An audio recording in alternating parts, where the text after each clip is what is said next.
Hey everyone, it's me Doomlink, and welcome back to Doomlink's Live Hunts. This is not really a typical recording, and I'll be going into details as to why it's not a typical recording. It is, I think, part 70, isn't it? For this series, which is a good number. I like the number 70. I like numbers that end in 0. It's like the beginning of a new... well, multiples of 10. I like multiples of 10, yes. Anyway, this time I will be exclusively checking my Twitch chat. And the reason why is because this is the first Twitch exclusive livestream that I'm doing, and it will remain this way in the future. And on top of that, interestingly enough, this is the very first recording in 12 years of Doomlink where I am recording exclusively on a platform that's not YouTube. So, there's a first time for everything, is there not? So, some things never change, do they? Unstable on Twitch, which is not true. But anyway, hello Vernon, good to see you. But, yeah. I think I will still pop out my chat, it just feels nicer, I don't know why. Just like to pop out the chat.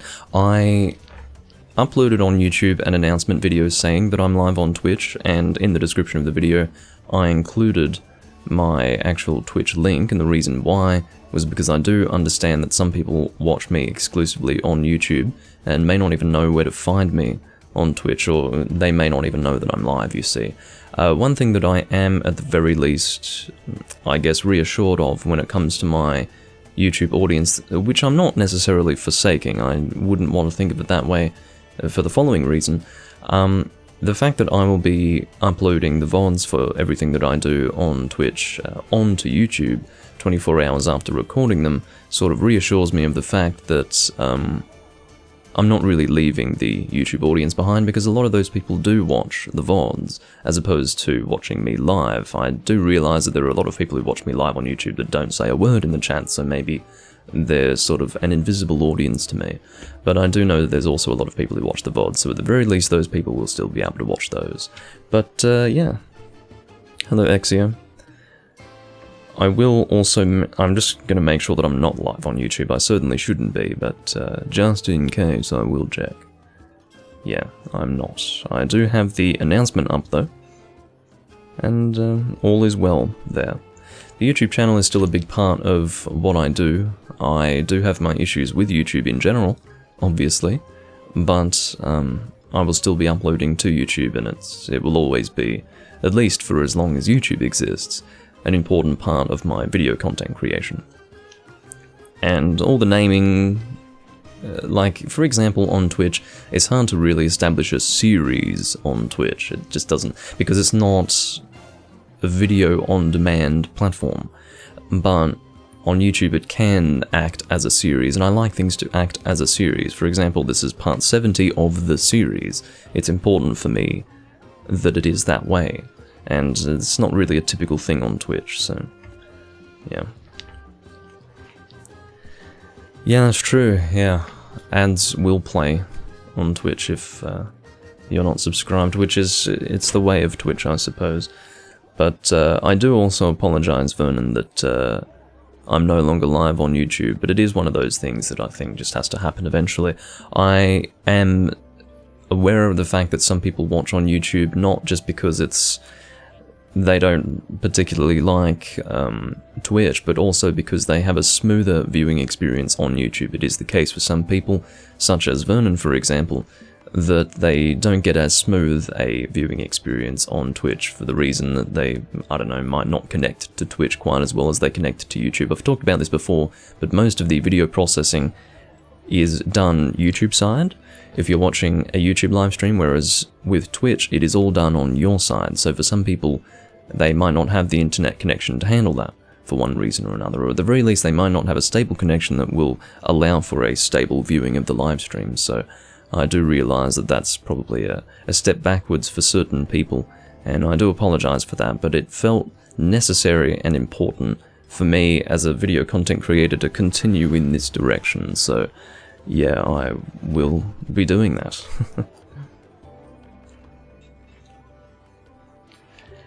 And yeah, you have the YouTube algorithm. Look, the incredible thing is that YouTube has its flaws, not just in its algorithm, but in so many other aspects that a lot of people don't see. You actually have to be a content creator on YouTube to see just how broken YouTube is. It's quite visible just from the outside, but my god, it is a walking disaster, that fucking website. I actually can't believe it is as bad as it is, because it's probably in fact it most definitely is the largest video sharing platform on the internet, and yet it is so dysfunctional. It is shocking. It's actually shocking. I've considered making a video on it, but it would be such a massive undertaking because there is so much wrong with YouTube that I don't actually have the emotional drive to do it. You know, you need to be really incensed to take that amount of time, or to take that much time to make a video about that. And I'm not so angry that I feel that it needs to be done. I am definitely frustrated, but my god, it would be a huge undertaking, and I just don't want to do it. And for all I know, there's someone who's already done it, so I probably wouldn't. But if I were to compile in a list every little issue that I've come across while using YouTube, you'd have an incredible list of things. And we're not talking about, you know, nitpicks, we're talking fundamental issues. I guess I called them little issues, but what I mean to say is that the issues that I do come across, some of them are fundamental, like the sort of shit that you just expect to work, but it doesn't, and no one really complains about it, or at the very least it never changes. YouTube doesn't seem to care, so it's pretty weird. Yeah, we might find something, Vernon, and worst case scenario, we can just create a room for ourselves and hope that people join on us, which is probably the way we want to do this if there's no one to play with. We've got a help room with a smiley face, bit odd to find. 466 with a help room. We've got Razor, D-Dog, it's an interesting name. Maybe we'll join help smiley face. Thank you for the subscription, Potato. I will mention that I do have 3 subscribers at this time. N10 was the first to subscribe. She is my first subscription, and big thanks to her for that. And also Takashi went and subscribed 6 months in advance, so even bigger thanks to Takashi for that one. And Potato has also subscribed now, so... About 1 billion people have made videos about how bad YouTube is, but I feel that most of that is the stuff that people see on the outside. And a lot of it also has to do with how YouTube deals with advertisers. You know, YouTube basically gets on all fours and presents their anus to advertisers so that they can promptly rim them. But unfortunately, there is a lot more to YouTube's failures than just that. I mean, that's a major part of it, but keeping in mind, I don't make a cent from YouTube, and I never have, and yet it's barely functional for me. So it's not just about advertising and algorithm and all that crap. I mean, there are so many problems, it's just unbelievable. So I think that there probably aren't many videos detailing those issues. I'm just talking about how it operates fundamentally as a platform. It's barely functional and barely operational. Liz wanted help and yet doesn't really want to post, so I don't know what's going on with that, but whatever. It's a bit odd. Why is... Oh, I see. I was about to say, why is this message being highlighted? And I was like trying to click on the chat, and then I realized that you highlighted your message. I will mention also that I'm totally clueless when it comes to Twitch features for affiliates and partners. I really know nothing about it, and it probably would do well for me, or I would do well rather, to actually look into that crap, but I guess I'll figure it out on my own as time passes. It's just because I don't watch people on Twitch, or I haven't in a long time. The last time I was watching people on Twitch was probably 5 or 6 years ago, so a lot of things have changed since then, and I'm just really out of date with that, so do forgive me for that at the very least. I should make some custom emojis based on my Doomlink paparazzi channel. I certainly should do that. I was considering doing that, and I think the Doomlink, like funny Doomlink emojis would be a good idea, because there are some good ones. I probably wouldn't include the one where I'm deep throating my microphone. That might be a little too crass. But the one that Tron made, where it's me rolling my eyes, that has to be a custom emoji. Like, that has to be. Because it's actually really good. So, I don't know if Pun is going to post here, but whatever. What are you posting? Potato has gone and posted in my channel saying, "Why are your eyes like that?" That was actually taken from a world rant that I went on, and I think that was me very aggressively pretending to be a world player, and it was, yeah, so I was making a ridiculous face. Probably saying something like, "World is the best game ever," with like a frightening face. So, good morning, Takashi, and thank you for the subscription, of course. 6 months in advance, wow. But, I don't know what this Pun guy is doing. He is in a room where he can post a quest, and maybe he's just getting ready for it, and he is taking his sweet time. I don't know. I'm going to drop an LOL in the chat. Oh, I see. Pun is a friend of Liz's. So Liz and Pun. And, I guess we're just going to have to be patient. It is that way, especially when you've got two people who are probably on a voice chat outside of the game. They're usually pretty slow with getting ready for stuff, and I know that to be the case because I have personal experience with that. Because when Ethan and I are playing together, we really do take our sweet time in this game, at the expense of the experience of those that we are in a room with, no doubt. So, there you go. I'm actually going to move my pop-out chat so that it's a little bit more, it's closer to my field of vision. Oh dear. These highlighted messages are just, well, I mean, admittedly, you know what, the highlighted messages, oh, Arexian got a subscription for, or, yeah, got one from Takashi, which is good. But, yeah, anyway, what was I saying? I don't find the highlighted text to be easier to read. It definitely takes my attention more, but it's actually harder to read for me.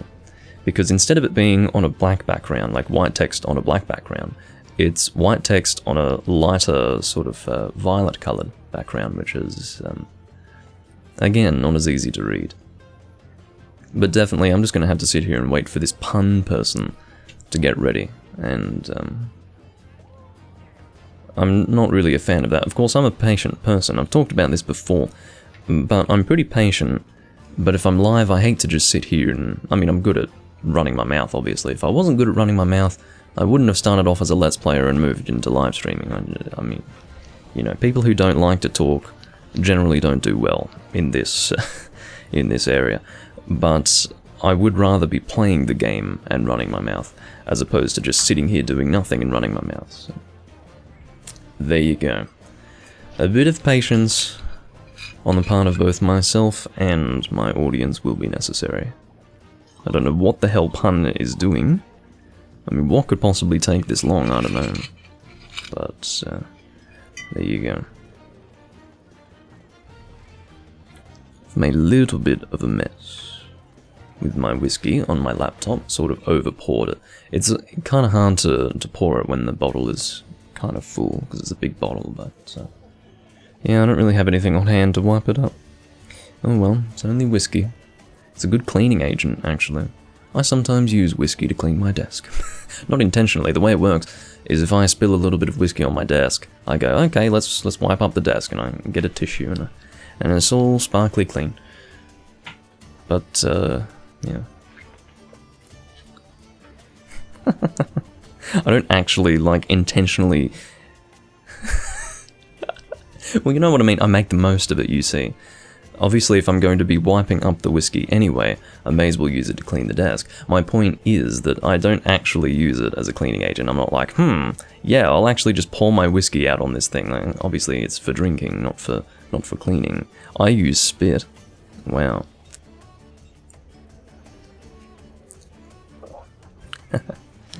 Again, for context, of course. It's only if a little bit has spilled, and then I I therefore make the most of it. I'm not actually insane. I don't hold such little value in whiskey that I would use it to, I don't know, clean my bathroom. Imagine you get a litre bottle of whiskey and then half a litre's gone because you've just used it to clean the shower or something. Although you probably wouldn't need as much as half a litre. Maybe a quarter of a litre, I don't know. But, that's pretty funny.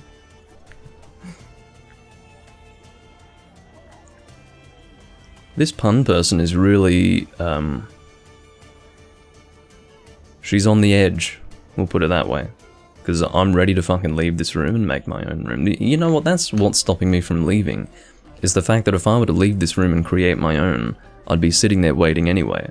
So, should I sit and wait in my own room or sit and wait in this room? And that is the ultimate question. And second of all, who knows what pun's gonna post? I've got no idea. What if it's some hiring quest? Can you imagine that? Imagine we've been sitting here for this long, and she posts like a high rank deviant or something. That would be enough to have me... I'd be doing the lament animation in real life. Wherever that is. Lament. There it is. I'd be doing this in real life at that point. I'd be well and truly lost emotionally. Hey N10, thank you for being my first subscriber on Twitch. It will not go unappreciated. If you can hear a low frequency rumble, that is the garbage truck in the street. You always know when it's Wednesday morning, when Doomlink is recording, because he says, by the way, there's a garbage truck in the street. It's not always audible, but if you've got an ear, you will notice a low frequency rumble. We shall lament together. At this point, I think this warrants an with an ellipsis. I mean, we've been here for more than 10 minutes, surely. In fact, I've been live for 70. Pun, for fuck's sake. Shall we do something in the interim? Or are we just gonna sit here and wait for her to return? I mean, what? You two are fucking assholes. I don't care what your situation is, the both of us have just sat here for the best part of 15 minutes for you two to put a fucking quest on the board and then you leave. Both of you. Just leave. I mean, not even an apology. Not even an apology. I mean, I understand that maybe your plans have changed or something like that. I know what it's like. But you say sorry at least. Unfucking believable. Those two people can actually choke on large phallic objects until they, I don't know, drown in their own vomit. How about that? I mean, I just don't appreciate that kind of garbage. What it is it's totally insensitive in the sense that we're not sitting here for fun, we're sitting here to hunt. It's, think of it as an investment of time. We're investing time into having a group of 4 to hunt with, and then you two just leave without so much as an apology. Fuck off. Fuck off. Okay, let's go. We're gonna keep with Sword and Shield here, and we're gonna hunt an Arzuros. We at least need to hunt something. I definitely agree with Vernon in this regard, because we've been sitting here for ages doing nothing, and I'm not going to leave this room and look for another one and risk sitting around some more without having hunted something. So let's... Moxie for Arzuros. Fucking hell, man. Well, I won't be streaming any popular games, Potato, don't expect that. That will not be happening. This is probably the most popular game I'll be streaming. Well, I suppose technically Breath of the Wild is more popular, isn't it? But I feel that I have more of an audience here, because it's established. More people want to watch me play this game than Breath of the Wild. And I'm sort of losing my drive to play Breath of the Wild now that it's almost over.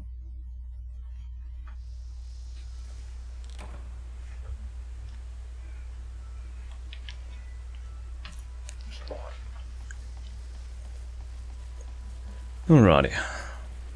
So Arzuros is going to be starting in, well, in fact, I shouldn't say anything because I don't remember the area numbers in the Misty Peaks. You'd think I would, but I really don't.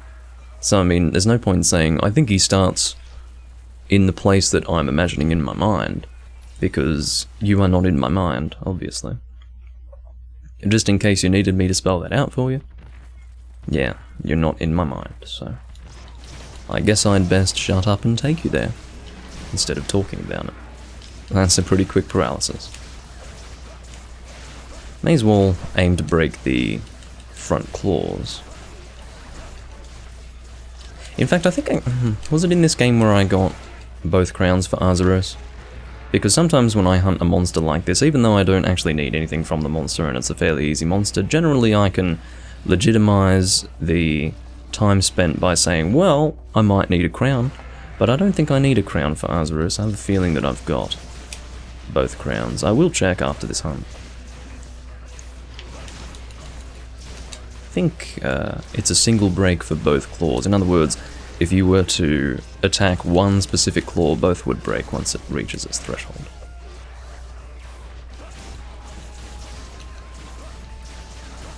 Oh, I will obviously beat the final boss of Breath of the Wild. I'm not planning on not fighting the boss.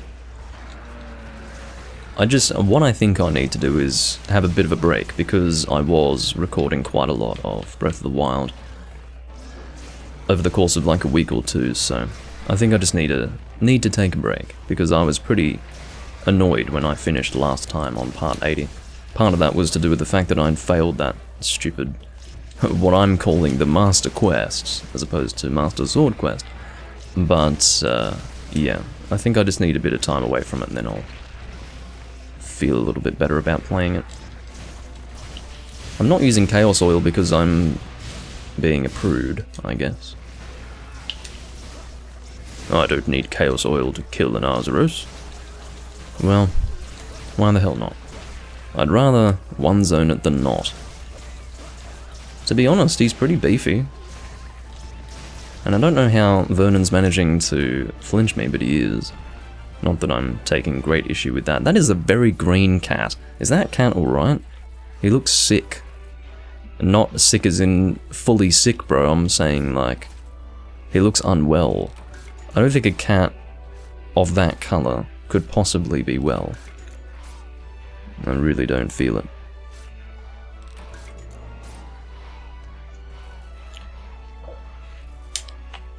That's funny, Potato. I've been playing a lot of World at War. Been playing both multiplayer and custom zombies. I don't know if any of you played World at War custom zombies in the past, but I've been getting back into it. It's good fun. He's a gathering cat that you use? Well, he'd definitely blend in with the environment, assuming he's gathering in the bushes, although he's such an unnatural colour of green that perhaps not. He's got a barrel on his head now. I feel sorry for him. I don't think he can breathe in that, and on top of that, he looks like he's radioactive, so he's definitely been given the short end of the stick in life. But to be honest, most felines that must serve a hunter have been given the short end of the stick. Although they wouldn't feel that way, but it's always like that, haven't you noticed, in Japanese media? Animals being enslaved by humans, and of course the animals don't care. Like the Pokemon don't care that they're stuffed into a ball and used like roosters in cockfighting. They don't care, they like it. Sort of like the Stockholm Syndrome. But sorry, I don't mean to be so dark, but that's what the Japanese do. Not like actually what the Japanese do, I just mean that that's... you see that a lot in Japanese media and in games and stories and, you know.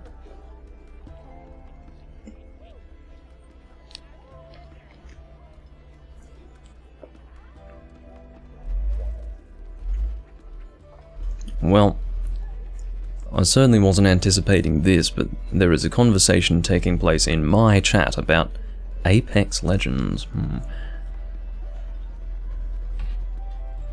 I don't even know what to say to that. I don't have anything against the game necessarily, but it's so far off my radar that I don't know. We're two-manning more. You know what? If we are commandeering this room, we're not going to call it help with a smiley face, we're going to call it Hond. Which is so much better, right? Hond. HR minimum 50? Are you fucking kidding me? You would put it at HR 50 minimum when barely anyone's fucking playing the game? What's wrong with those people? Seriously, they've got actual possible mental deficiencies.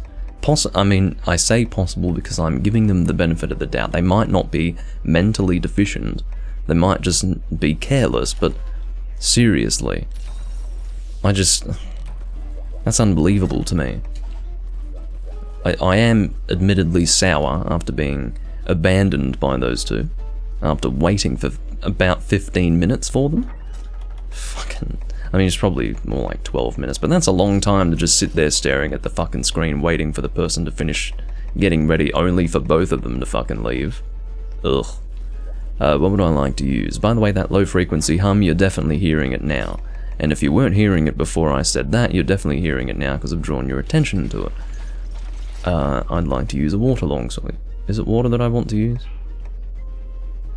I think so. The reason why that's weird is because I'd be using their weapons against them. Or their weapon against them, there you go. Let's double check that. I think they're weaknesses. Whatever it is. Water.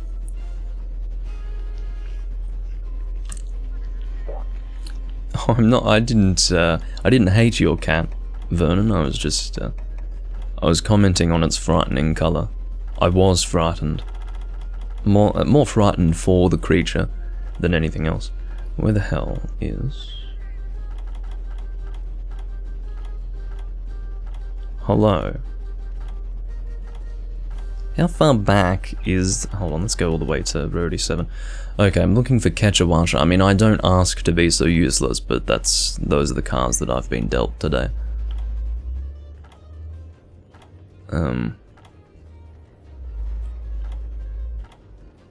Yes? Here we go, Catcher. Oh, I'm being so stupid, it's the opposite, it's fire, of course. Why did I... Oh, you know what? I had in my head that Ketchawasha shoots fire. Now, do you know why? It's because I was thinking of Ash Ketchawasha. He is a fire-based monster. I don't know how I managed to confuse that in my head, but I did. Let's use the Molten Vulgar again. Vulgar sounds a lot like V-U-L-G-A-R. So, there you go. It's a rather vulgar weapon, apparently.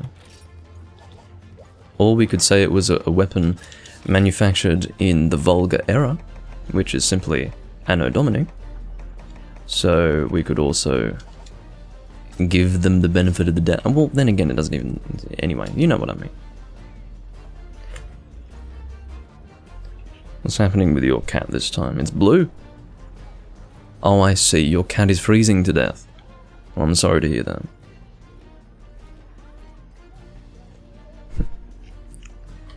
No one's getting banned, Potato, fear not.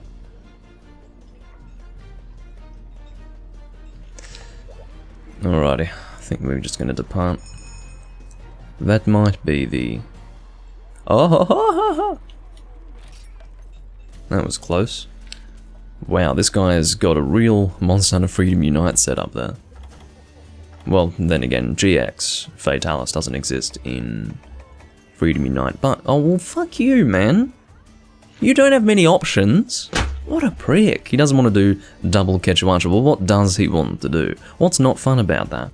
What a fucking goober. Oh my god. I'm gonna take my dragon tail somewhere else. Dork. Ugh. Anyway. Fucking Barney the dinosaur on the quest board. I don't want to do that. Fool. Okay. So, with that, I think we're going to go and hunt to Ketchawasha. Oh, hello. And I missed my first strike, which is always a good start. But yeah, I'm only using this longsword because if I have an alternative to that, Silver oh, it's regular Rathalos longsword, which is a good weapon. I'm still going to take that alternative because I would like to do something a little different to the usual. Hello, Deshawn. I seem to recognize that name.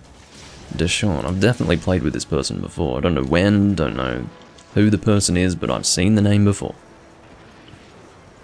I can tell you that much. Sometimes I'm good with names, sometimes I'm not, but if I think I've seen a name before, I've definitely seen it before.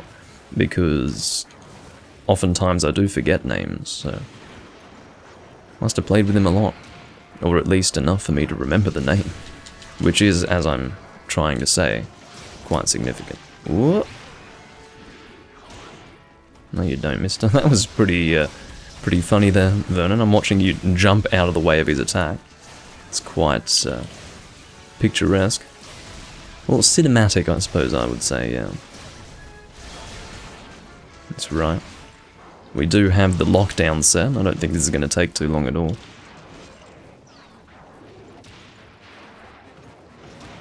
Well, maybe that guy really doesn't like Kechawacha. Exio, it's possible. He might just really, not like monkey monsters. Because this is technically a monkey monster. And admittedly, I don't like monkey monsters either, but this is definitely the best monkey monster in the series if we don't include Rajang. I have a love-hate relationship with Rajang, to be honest. I think he's pretty cool in concept, but I don't always like to hunt him. I'm not sure. I'm a bit back and forth on that. He's a somewhat annoying monster to hunt, but I like him. I wouldn't want him to...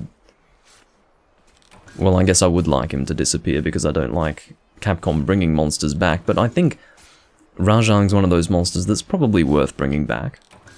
I don't want them to bring back many monsters at all, but Rajang could be one of them. I think that's a mainstay for sure. In the same way that maybe Kirin's a mainstay. I don't know why you'd want Kirin as a mainstay. Why did I just say that? I don't know, but if you want to know a monster that is likely my least favourite, it would probably be Kirin.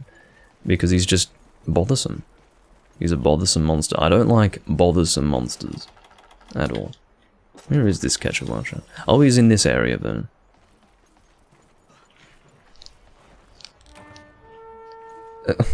I don't know what Makako means, but apparently it was something that was held for review by Twitch, so...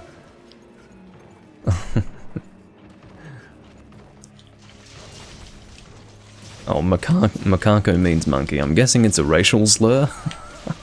Or something like that? I don't know. I mean, monkey would not be held for review if it were simply monkey and nothing else, but it's Portuguese for monkey. Well, whatever. It's allowed. If it's a racial slur, be sparing in its use. Because it'll reflect on me, you see. Promise it isn't. Well, whatever.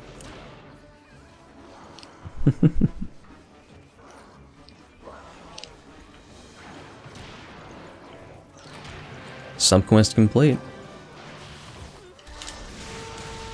Getting raided by A-Gaming, apparently.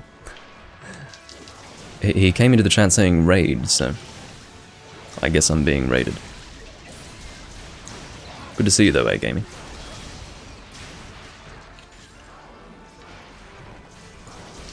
Nothing wrong with being raided by someone you know. It's better than some random. And also, it's better than being chat bombed by a bunch of people. That's probably the one thing that I really hate about raids, and I don't dislike raids because I can get a lot out of it. For example, Takashi watches me because he was part of a raid that was done in 3 Ultimate on me. So, you know, there are definitely good things about raids, specifically relating to viewership, but one thing I don't like is that I could be having a conversation in my Twitch chat with my viewers, and then it gets chat bombed by a bunch of people spamming, because, I don't know, apparently that's fun. I don't appreciate that, generally. But, yeah. So as a result, I can seem a little bit miffed, we'll say, when I get raided, and that's the reason why, at the end of the day. I don't like being spammed in my chat. It's just, to me, it's a bit, I don't know. It's disruptive, it's silly, and I don't like it. But anyway, particularly when there's a conversation ongoing, and that's actually how it was with that 3 Ultimate stream. I was having an actual conversation with someone in my chat, and then I had to scroll through all this spam to actually find the last thing mentioned in that conversation. It was just, you know, stupid. But anyway.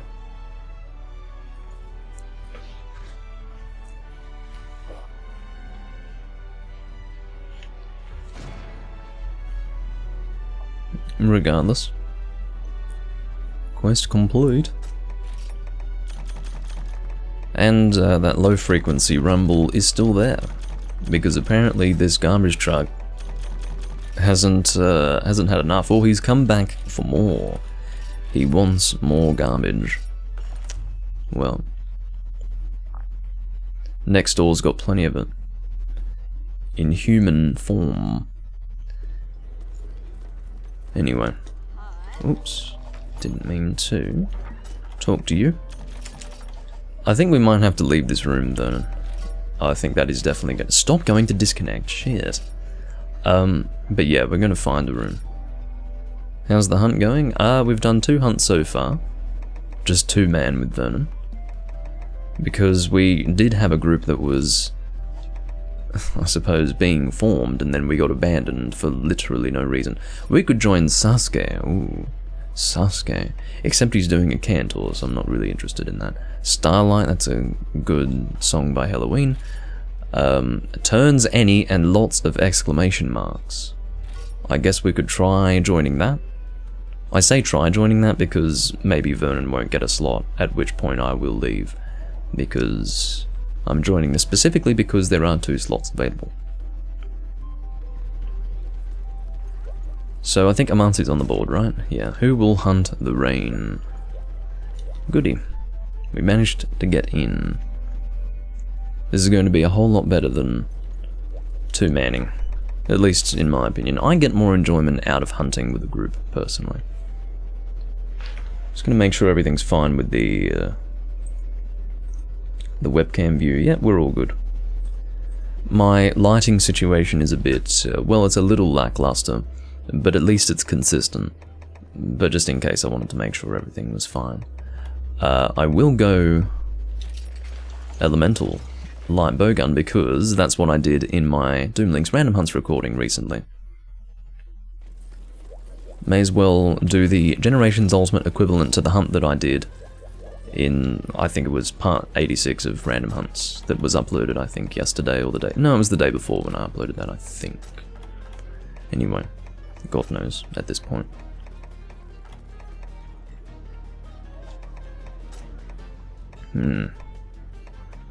What would I like to use? I guess we'll go Defender High. I think I have good defense on this set. I have good defense on most of my gunner sets. 555. Nice trips, as they would say in... I'm not even going to tell you where that came from. Anyway. So, I guess it's worth bringing fire. Because the point is I'm going to be using a lot of internal ammo, but... Or in other words, I have a lot of internal ammo to use, but I might need flaming level 1, so let's be sensible and actually bring some. Show no mercy, screams Vernon. Big fan of Slayer's debut album, you can tell.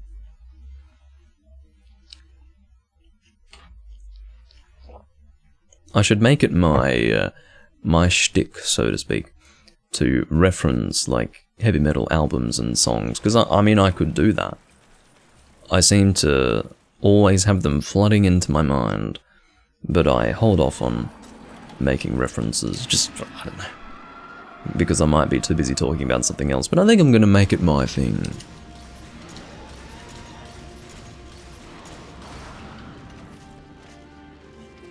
I'm glad you enjoyed it, Takashi.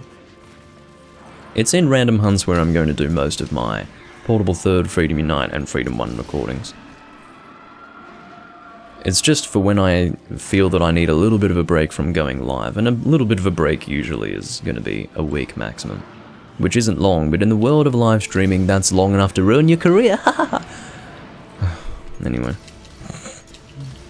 Not that it would ruin anything of mine. My point is that when I say it's not a long time, for some people it is. It's like, oh my god, he hasn't been live for 7 days, I'd better watch someone else and never watch him again. But, you know, that's live streaming for you.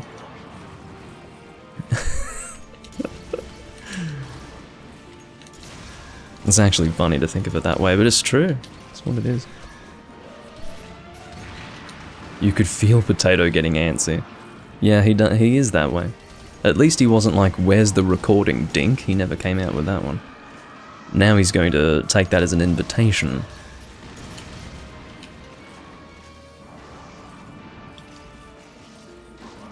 What Shep Baby story? Which one? Which one was that? I'm not sure what you're referring to, Enter.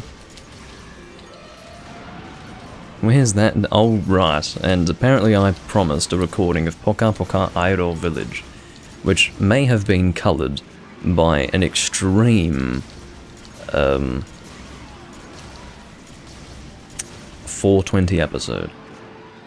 Because I certainly never... as in coloured on his side, not by me. But, yeah. Oh, here we go. Here's the special moment. Remember this from the Random Hunts recording? Ugh. How easy is that? We do this weird-ass thing called Attack the Monster when that happens. Take notes, Huntsverse players. Assholes. Poka Poka or we riot. Well, you're welcome to riot for my entertainment. Because there will be no Poka Poka Idol Village. I mean, I don't doubt that I would enjoy it more than Rise, but that's like comparing, I don't know, drinking piss to eating shit? I don't know. Well, no, I mean, that's unfair to Poka Poka Idol Village. It might be a great game. If it's better than Massive Hunting, it's probably worth playing. Oh, right. Okay, well, that's funny, Antenna. When you said Shep Baby, I was like, I could assume that it was related to Shepard, but I wasn't too sure of the actual situation. But I do remember that, yeah.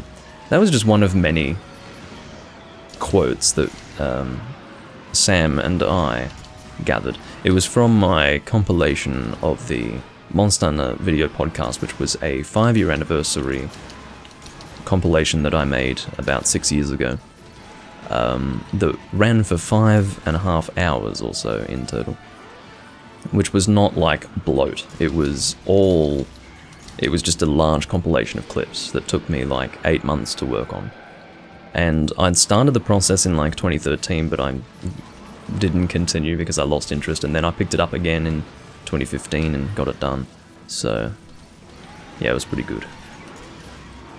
Lots of quotes from Shepard. But he's the kind of person who wouldn't care too much about that. We did a stream, actually, with he and I, where he played it to his audience at the time, which was pretty fun. I tried to be silent for most of it because I wanted the clips to be the entertainment, so it probably wouldn't be worth watching if you wanted to watch something of mine. It's not something of mine, I just happened to be there. I just wanted to let the compilation be the point of the video. But yeah.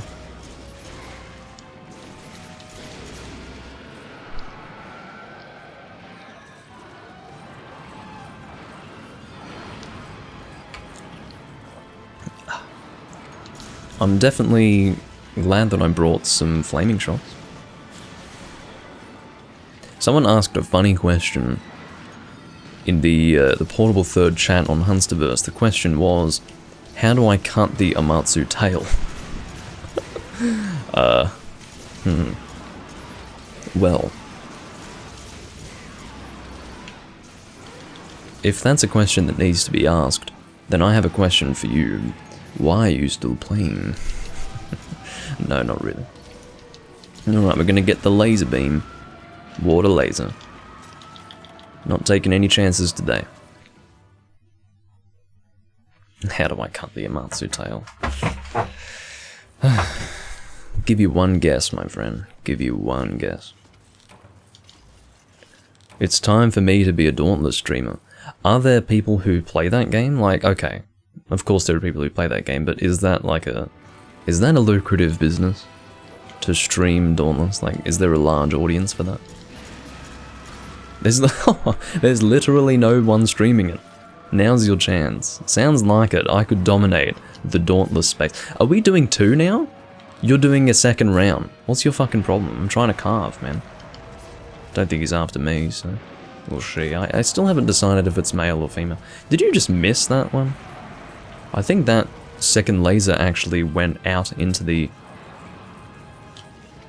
open outside of the area. I don't know how to... The exterior of the... I don't know. Point is, it went out of the map and didn't actually make contact with the ground, so that was kind of funny. Do a hot tub stream. I mean, these are some great suggestions, Potato. If I ever am lacking in ideas for how to have my live streams be fun and entertaining, I will be running to you. I will not be coming to you. I will be hot-footed, and I will be straight to you looking for suggestions. Hot tub stream, Dauntless stream, Poka Poka Idol Village stream, which was allegedly promised. We've got a good list so far. In fact, I don't know when I will ever come to the point where I've done all 3 of those things and will be in need of more suggestions. Well, I would also be sad, Exia. I'd be very sad. Because it would mean that I had officially sold myself to... I don't even know what. Because I don't know how I would get any benefit out of any of those things. Well, okay, the most realistic out of all of those, of course, would be a Poka Poka Idol Village recording. I'm not going to say that I'll never do it, I might. I mean, that would probably be a 10,000 followers special on Twitch. I say that because that's so outside of my future projections that I don't have to worry about it, but the point is that it might be a decent game, you never know. I haven't looked into it at all. So, just purely going based on its name, it sounds ridiculous, but it might be better than Stories. It might be what Stories should have been. I don't know. Alex says, follow me, follow me. You know what? I am missing 1 carve from the tail, so how about we go and grab it? Oh no, I'm not missing 1 carve from the tail. I apparently got my last one taken care of.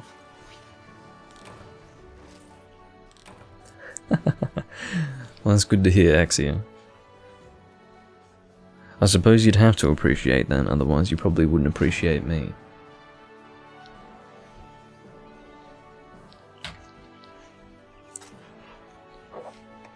What the fuck is going on? That's 4 Heavenly Dragon Gems in 1 hunt, because I carved 1 as well. Unless the one that I carved was a Heavenly Dragon's Fire, but that's pretty fucking good. I mean, I know it's G rank, but that definitely would at least be equivalent to getting 2 in high rank, so pretty good.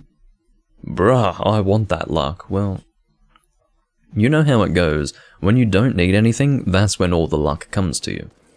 I'm at a point in the game where I really don't need anything, so that's when I get everything. Yeah, that's 4 Heavenly Dragon Gems in 1 hunt. What the fuck?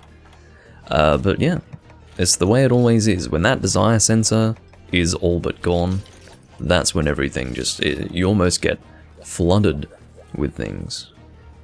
With rare materials and such. And on top of that, I've got a lot of cosmic tickets as well, so... yeah, I'm really not in need at all. Alex is annoying. What's Alex been doing? You mean all the follow me's and the... Think you're becoming cynical? Well, Alex probably is annoying. Oh, great. My favourite monster. Serena wants to do it, and I'm not surprised because a lot of people need Gold Wreathian, Hyper. But I'm not going to be jumping for joy when asked to do it. Hello, Juvenator. But yeah, I'm not going to be jumping for joy. I'm going to be scowling and, you know, all of that. Thought I stole your seat for a moment, but you'd already eaten. Oh, goodness me. So, what would we like to... Oh, I know what I'd like to eat. Moxie. Or, then again, what was I saying?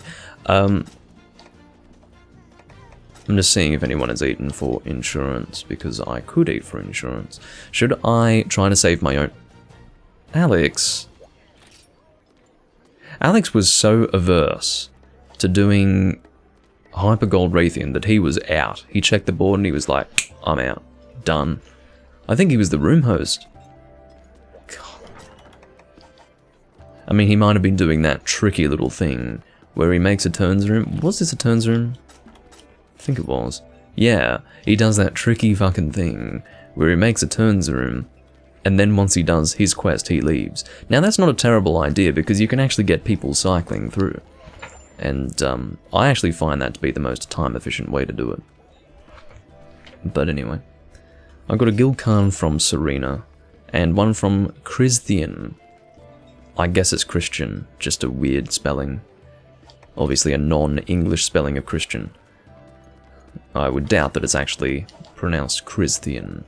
That would be rather silly. But it reminds me of Corinthian, so that's why I say Christian. When are we going to play World on PC? When I reinstall it, which is never. I guess we'll go for Moxie. Oh, I hope I didn't just go for Medic instead. Oh. I ate for Medic instead of Moxie, and you know why? It's because I was being all quick and efficient with my eating, so I quickly ate what I believed to be Moxie, but it was actually Medic. At a glance, I thought Medic said Moxie. And when I say at a glance, I mean for like a fraction of a second, I thought Medic said Moxie, and as a result, I ate for Medic instead of Moxie, so isn't that just great? I need to actually buy ammunition. I've been running around in a circle, not actually getting ready for the hunt. It's not too bright, is it? No, it's probably fine. Probably fine. Get some pierce there. Alright. And that should be enough for that. I don't have Defender High, I don't have Insurance, and I don't have Moxie. If I don't have any of those three skills, then this does not bode well. Haven't even gotten into the hunt yet, and I'm already not feeling amazingly confident, but you know what? If it's just a single gold Hyper Raytheon, I should be okay. If it were both, like if it were the double quest with Hyper Silver and Hyper Gold, oh, we would be fucked. We would be quite fucked.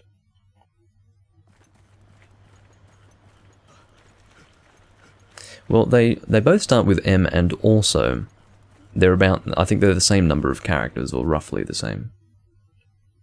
But, yeah, I mean, the X in Moxie really should have made it clear. But seriously, I mean, it was a fraction of a second because I was going through the food really, really fast. And that fraction of a second was enough to get me to double press A. So, yeah. I regretted it quite quickly. What the fuck am I doing with myself? Honestly. Oh, it's Area 7! See, here I was thinking that, I mean, I'm gonna get pinged now. It's over here. Because I look clueless, and maybe I am. Maybe I am a little clueless. Oh, Serena didn't ping. I thought I heard it. I think I'm actually going insane. I thought I heard the ping because I must be... I guess you could say it's like post-traumatic stress disorder. I'm hearing it in my mind. And some enjoy how dramatic I am about pings, but I don't like them. Clearly. Because for the most part, they're not necessary. Oh god. I've got a fucking pink monkey sniffing me. Go away. I'm sensitive at the moment. I've just been sniffed by a pink monkey. That's traumatic for most people. But I specifically don't like monkeys, so that was quite a disturbing experience for me. And I didn't even get time to recover from it. I have a gold Raytheon trying to tail flip me immediately after. And, quite frankly, I do not appreciate that. It's a lack of consideration for a fellow living creature. Now, it's always a bit dangerous to use gunpowder infusion in situations such as these, but I managed to do it without dying. Because if I do get hit here, I will die. If I get hit by a tail flip, I'm definitely dead. And if I, oh, that was a good flash bomb. I was out of the way of that, but still, good flash bomb. But yeah, if I get hit with a tail flip, I will die from the poison. If I get hit by a fireball, I might die. But certainly, if she is enraged at any time, that should be a one-shot if I'm hit, so let's be nice and careful. Let's get out of there, just in case she wants to do tail flips randomly. I do apologise if you're sick of watching me use the same loadout for this hunt every time, but if something works, you use it. And against this monster, you must use what is most comfortable, because you have to be at your peak performance when hunting this monster. No! Look at that. That was not Moxie, I just happened to have barely enough... Holy shit. I just happened to barely have enough defense to take that. Unbelievable. But yeah. I don't blame you for dying there, Vernon, because that was 2 in a row. 2 rounds of fireballs, which quite frankly is just... it's more than most can handle. I only survived because I happened to be out of the range of that follow-up. I was at an angle where I didn't have to worry about being hit by it, so... But yeah, that was fucking nasty. It's a bit dangerous to be doing this. I mean, again, you need to actually wait to see what Raytheon's doing. There you go. Now, that particular attack I can also sympathize with, in terms of a death occurring, because, again, that is really difficult to avoid. She runs in and does this ranged fire bite that is so difficult to avoid and does a shitload of damage. So you can imagine you get hit or something, right? And then you go to heal and she runs in, she closes the distance between yourself and her, and then hits you with a very difficult to avoid attack and just takes out the rest of your health. It's awful. I hate this monster. I really do. I mean, whoever designed Hyper Gold Raytheon, nice work. You made a perfectly infuriating monster. Perfectly infuriating. And I also hate Silver Rathlos. In fact, nice work with Capcom, or nice work on the part of Capcom to make Hyper Gold Raytheon and Hyper Silver Rathlos about equally... they are equally as annoying as each other, but they're annoying in different ways. I'm going to help out Christian here. Oh my fucking god, how did you not die? Valor saved him. My friend, you are at risk, okay?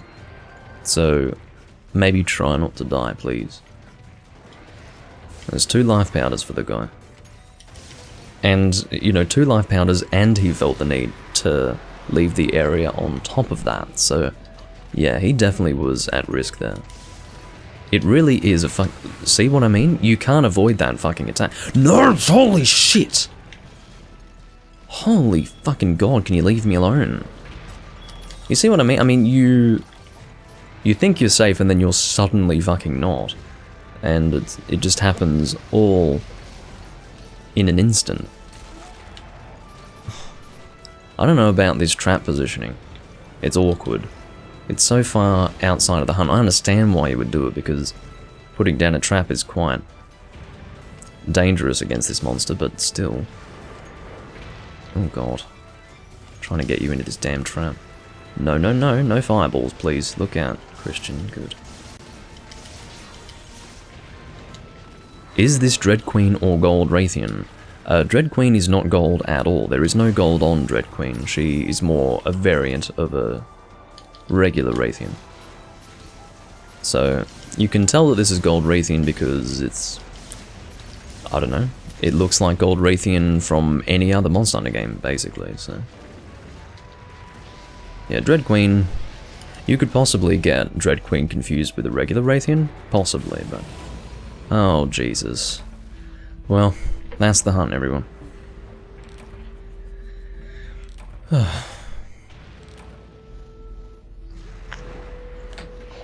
Serena sadly died. Twice. Well, yes, Gold Raytheon was piss yellow, but still, you could, if you ignore the difference in model, same monster in the sense that it looks exactly like a normal Raytheon, just a different color, and that color is gold, or at the very least intended to be interpreted as gold, as opposed to piss yellow. But yes, piss yellow was definitely the color of Gold Raytheon prior to 3 Ultimate. No, prior to Portable Third, sorry.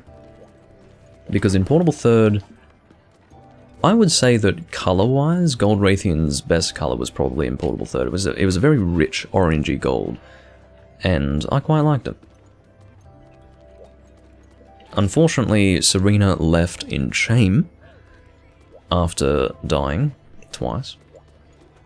It's definitely a leaving in shame kind of thing, because yeah, well, here is L. We are cycling through, everyone. You can post if you want, Vernon. I will put P4 in there.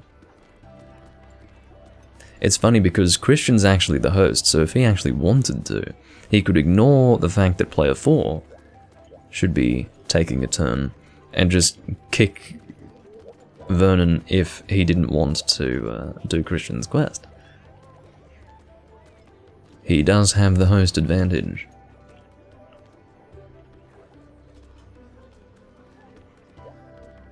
But yeah. This is Gold Raytheon, and in the old games it was Yellow Raytheon. It was Grey Rathalos and Yellow Raytheon.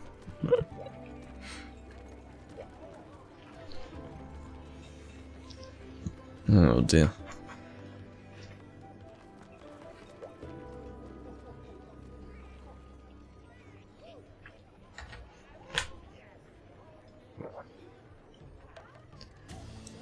Vernon is making a careful selection.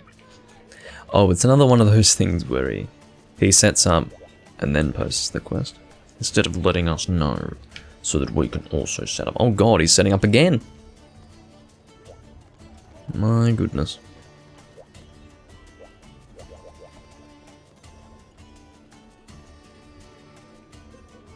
Well, you know, I feel that I've been... You're confused, okay. At least you're being honest. But yeah, the... Oh, it's Raytheon again. Taking a step down in difficulty. I'm gonna go Greatsword. But yeah, I do feel like I need to go back on 3 Ultimate. I feel like I've been neglecting it recently. Or as of late. You know what, let's use the Valstrax Greatsword. Haven't used it in a little while. Yeah, doing a charm run wouldn't be a good idea with this team. It's better to have a specific room for it. That's actually one good point. With the death of this game, well, it's not dead, but it's definitely a much smaller community now than it was. Along with that comes the fact that it's much harder now to get charm runs, or get rooms with people doing charm runs. So I bet some people are really suffering as a result of that, but fortunately I've gotten most of the charms that I wanted, and also, interestingly enough, and I never thought about this, but I got a lot of charm runs on camera. A lot. So that's actually a really good thing, because if charm runs are now scarce, I have a lot of video footage of charm runs taking place. So it's good for posterity, and it's good for archival purposes. So there you go.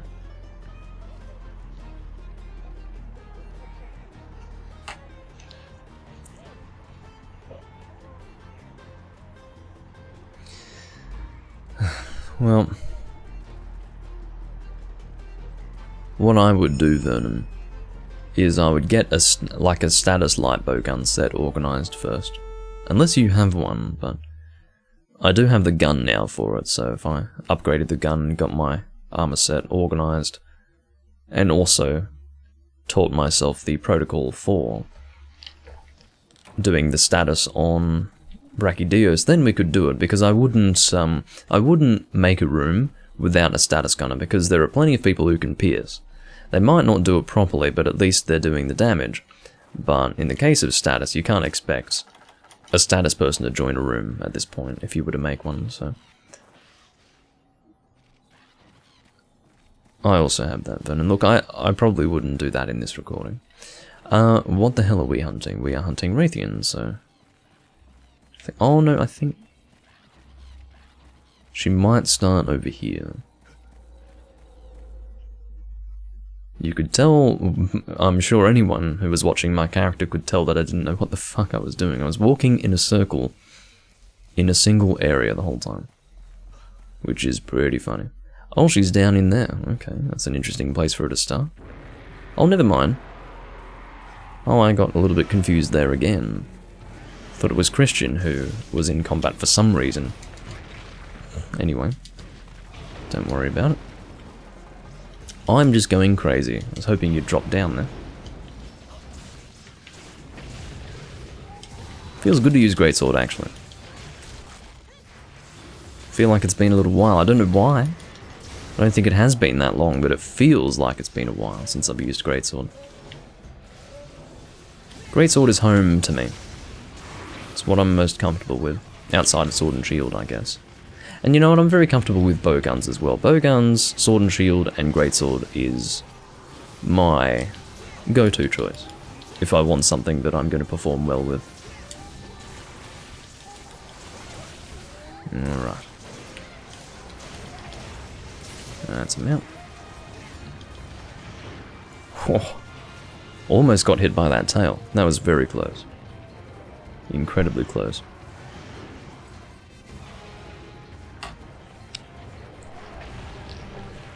You know, I do sort of miss not having the YouTube chat, I will admit, but again, it's the way these things are.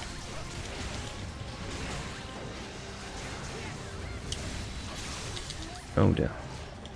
So again, whenever I get Moonbreaker, I should take the time to do it, because it is very good for damage, provided you have Moonbreaker 3.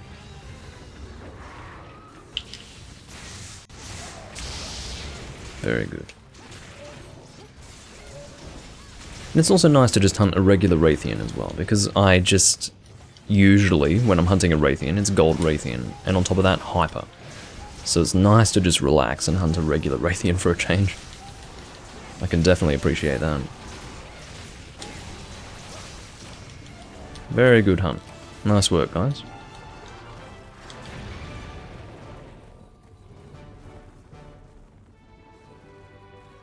Alright. I probably haven't hunted that many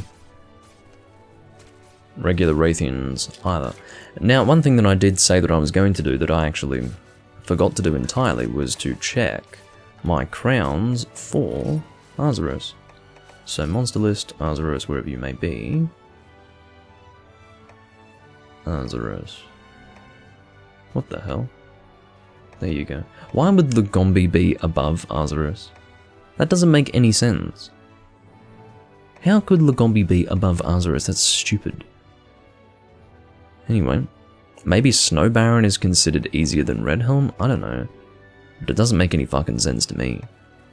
Anyway, Arzuros does indeed have both Gold Crown Large and Gold Crown Small, as I suspected, and I don't know why I had a memory of that. I must have only recently acquired my crown for Arzuros. No, that's probably not right. It must have been in a different game. Maybe it was 3 Ultimate or something, or Portable Third, where I got my crown, like my last crown that I needed for Arzuros. And I was thinking that it was in this game, but by chance, I did actually have both crowns for Arzuros in this game. That's probably how that happened. But, oh, that's, speaking of crowns, that is my Gold Crown Large for Raytheon. Let's see if I have a Gold Crown Small for Raytheon. Out of interest. It's pretty good though. See, you mention the crowns and they come. Well, probably not. Because that might actually fall under the category of desire sensor. But still. Yeah, we have crowns for both longest and shortest. So, it's pretty good. And we have that for both regular Raytheon and Gold Raytheon. Dread Queen we don't have any crowns for. It's funny, I was looking for Pink Raytheon and then I remembered, oh yeah, it's Generations Ultimate.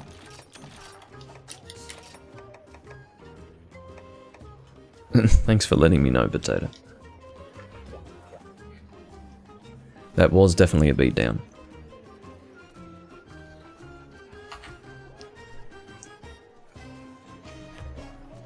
Ah, goodness me.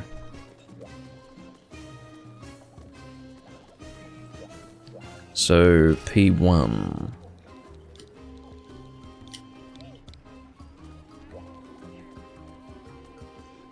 Off you go, Christian. You know what P1 means, don't you? Very good. Very good. But yeah, we're getting up there in the hunter ranks. We are 772. We are slowly but surely reaching 777. At which point I will buy a lottery ticket. No, not really.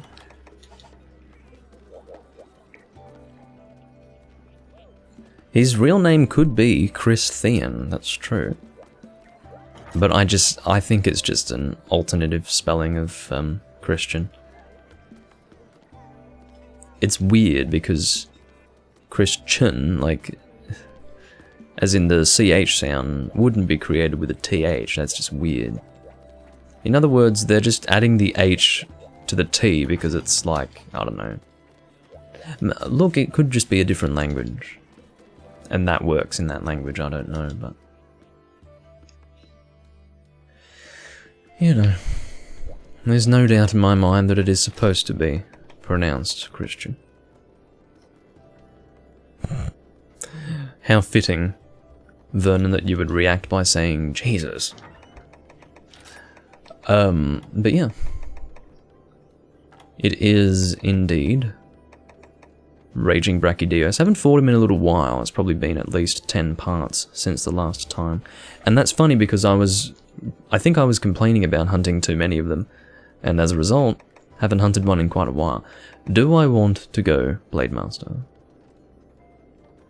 No, I don't think so. Now, is water or ice better? Let's find out.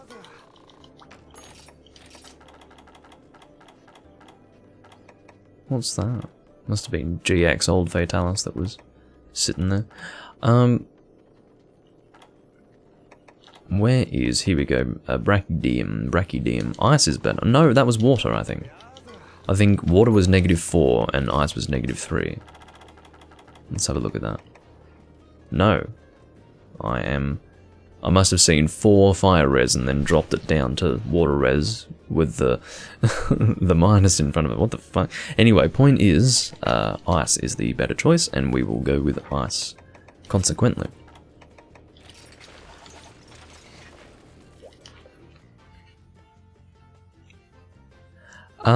Look, I haven't really encountered... I don't think I've ever failed a quest. Oh, here we go. It's going to happen now that I've said it. But I don't think I've ever failed a Raging Brachydios quest, and I've definitely done it with lower hunter ranked people. So I think it'll be fine. I really do. I think we'll be under control. L is snooping my armor set.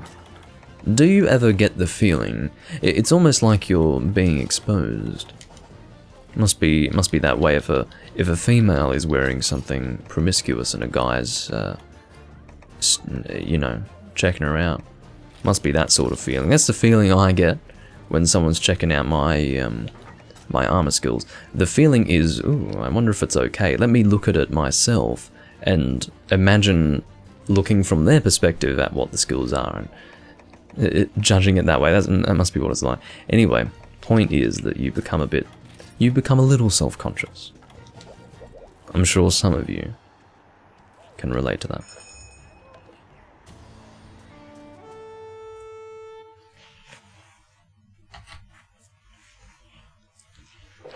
Anyway. It's all on display, is it not? I always go to the last one because I can usually get away with taking out... My pet peeve is when I'm trying to take a... actually, I have Demon Shot as well. My pet peeve, don't fucking drop in there, Christian. Stop. Cool. I don't know if I got Christian with that, but whatever. Yeah, my pet peeve is going into the box and trying to take something from the box, and then someone else takes it before I can, and then I have to go to the next slot and try to take something. It just bothers me, I don't know. I like to be quick and efficient in my box. And that kind of thing bothers me, so... Whoa, whoa, whoa, whoa. That was a bit odd. Didn't even take a single point of damage there.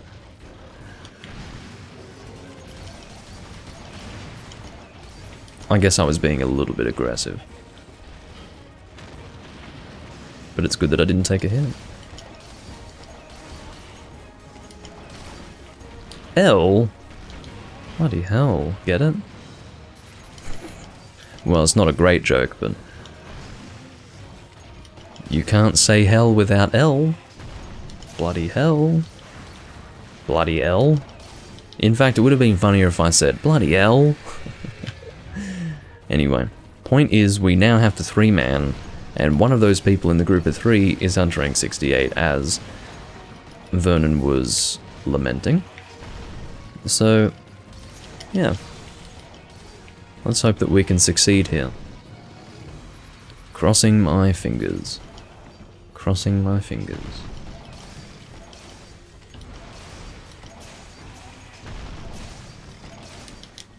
Alright. Oh, no, no, no, no. What I don't like about Raging Bracky is that sudden fist swing. Not a fan of that. Not a fan at all.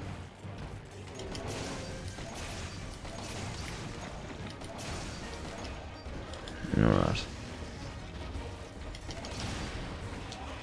You keep away.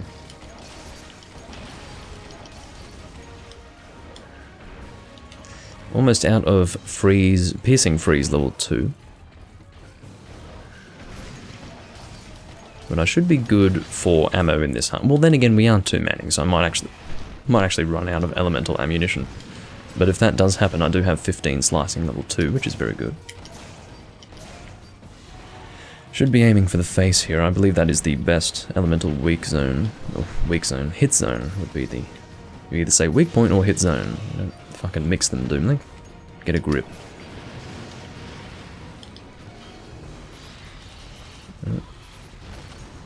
May as well go for the arm there. Should be good enough. But yeah, it's kind of... I treat elemental shots in the same way that I would treat PS versus... Oh, shit! The environment really prevented me from getting away from that. But yeah, the way in which I treat elemental shots is quite similar to how I treat normal versus Pierce. Because when I'm using Pierce, I don't care so much for hit zones, obviously. But when it comes to regular elemental shots, which are more akin to that of normal shots, in other words, focused, localized damage, I feel that I need to be aiming for an actual elemental weak point. Because I do need to be doing that. That was really funny. The head explosion there actually was in range of me. So that was pretty nasty. That's the reason why I don't like to Blade Master this monster. It's because when his body just randomly explodes, you can very easily be in range of that. And yet, even though I'm gunning, I managed to take that hit. Which is rare. I don't think I've ever, while gunning this monster, been hit by his body explosion while gunning. I think that's a new one for me. But he happened to swing his head in my general area, and so the explosion got to me. Oh. No, I'm not gonna bullet guy. Well, let's bullet geyser here. I'm going for damage rather than like an evasion maneuver. Sorry, Christian. That's the way bullet geyser is. Probably not the best hunter art for playing with a team. No, no, no, no, no, no, no, no, no. That was a terrible idea.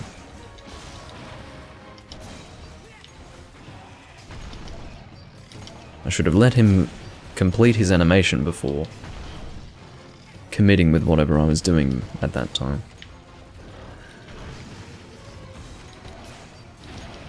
Ugh. And now we're on to freeze level 1. which is good because it's rapid fire. So this should last the rest of the hunt, hopefully.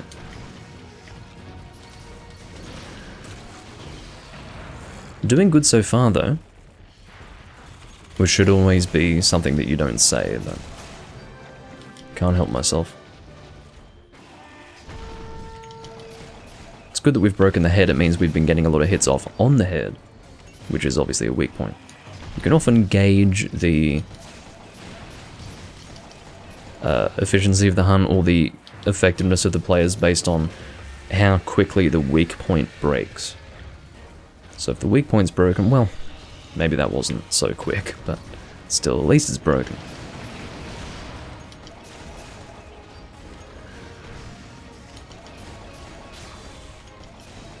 Uh-oh. I did that more for damage than for evasion. Again, he was in a good spot for that. The thing is, Bullet Geyser recharges quite quickly. Hello, Hosing. But yeah, it recharges quite quickly, so I do like to use it whenever I think to use it, because I know that it will recharge again quickly, so it's good for damage in that way. Admittedly, I don't actually know how much damage Bullet Geyser does, but it's probably decent if it's level 3. Probably decent. Look out, Christian. Hey. Well, that's why he's doing so well. He's using bloody Valor. Oh, Valor players, you know. Oh, shit. The environment is preventing me from getting away from him again. At least in that direction. That's why I had to sheath my weapon. No, that was a bad idea. Ah! But yeah, had to sheath my weapon to get out of the range of that. Not doing too well with my rapid fire here, as you can tell. I'm missing most of my triple shots. In other words, I'd get 1 out of 3, which is terrible for damage, but that just means I have to start paying attention to what the hell I'm doing. And there goes Vernon. I would bet that he is less than impressed by that.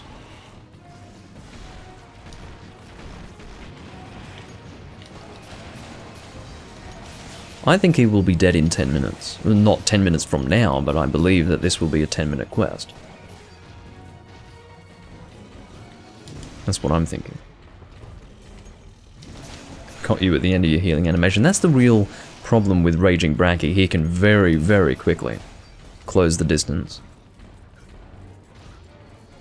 He lulls you into a false sense of security, and then he just suddenly closes the distance and hits you, and deals heavy damage.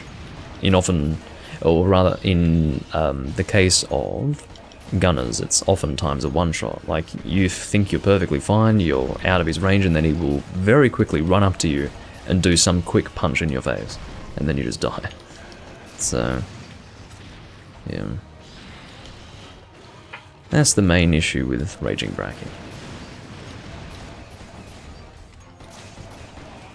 That was pretty bad. I tried to evade that, but it didn't quite work. I'm blasted, so I'm going to roll out of that. Then I'm going to heal.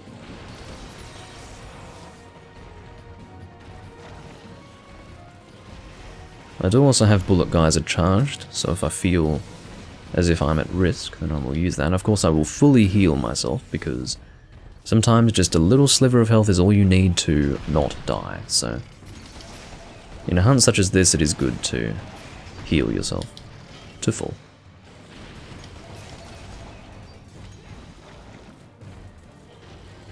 I'm kind of sick of the Ingle Isle, to be honest with you.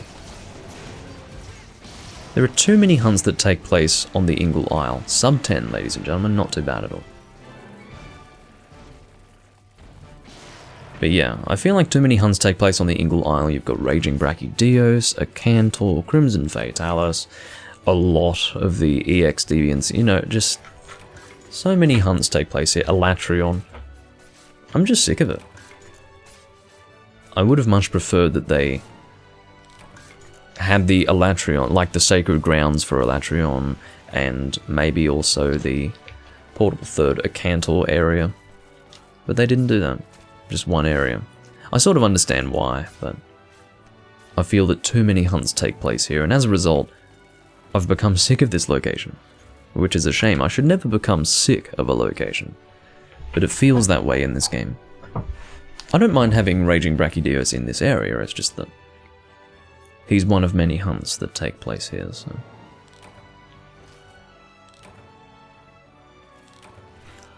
Yeah, that's fine then. I'll be live for another hour at least.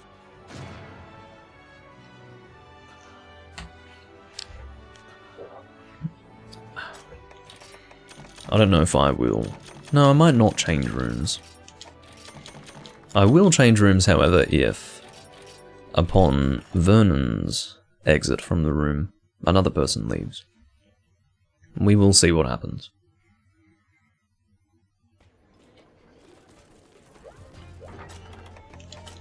Alright.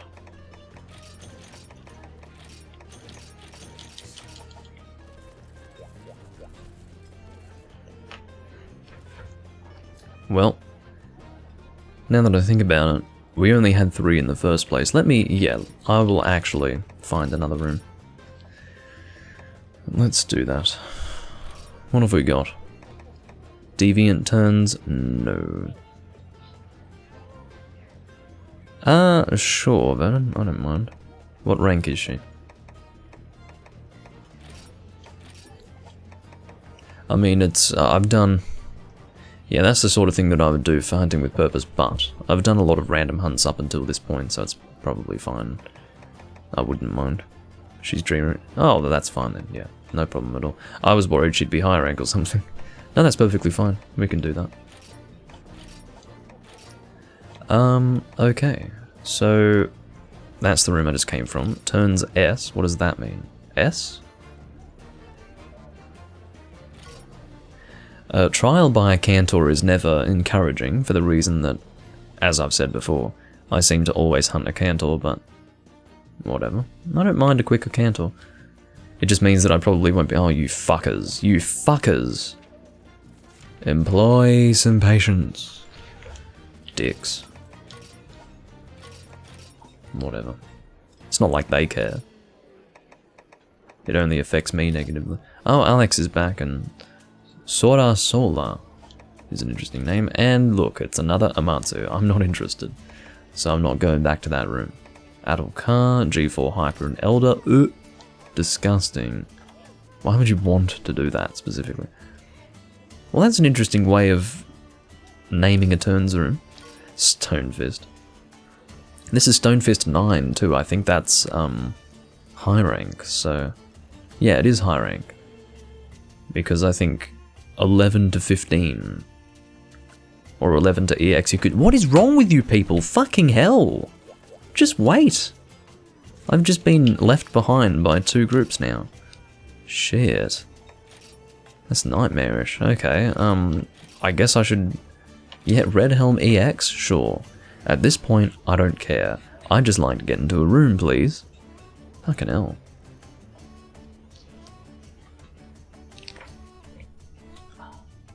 It's not too dark, is it? Yeah, it is too dark. My chroma key is being affected. And I think what I'll do, rather than fixing my chroma key, is raise the brightness of my room. One moment.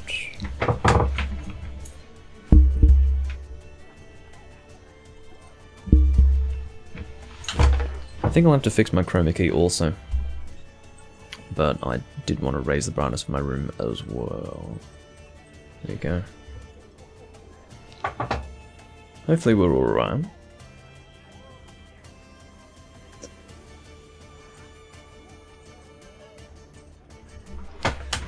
Yeah, we are currently at an awkward light level. But hopefully it's not cutting into my head or anything like that. I'm actually going to check to see if it is. Just going to check the stream playback. Oh goodness me. These are the sorts of things you have to worry about when you are reliant on natural lighting. Alright, Red Helm Azarus, what would I like to use against you? I don't think I'd like to go Blade Master. I could, but I don't think I will. Okay. Alright. I don't know if it's cutting into my head or not. No, it doesn't really look like it. If it doesn't really look like it, then that's good enough for me. Okay. I would use Sword and Shield, except that my defense is terrible for Sword and Shield, so I wouldn't do that for an EX. I would be comfortable using Sword and Shield against any EX monster, because I'm very comfortable with Sword and Shield in general, but if it has terrible defense, then there's just no point. So I might use a gun, but what gun would I like to use is the question. That is the question. I suppose Element, but what is Red Helm weak to? Ah, it started raining outside. And my chroma key is really suffering right now.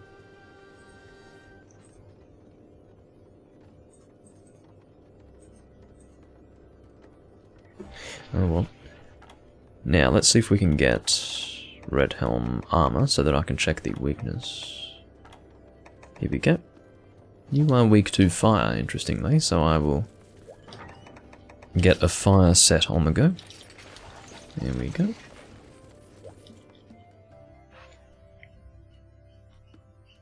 So Red Helm EX is probably going to smack me around a bit, but I think we'll be alright.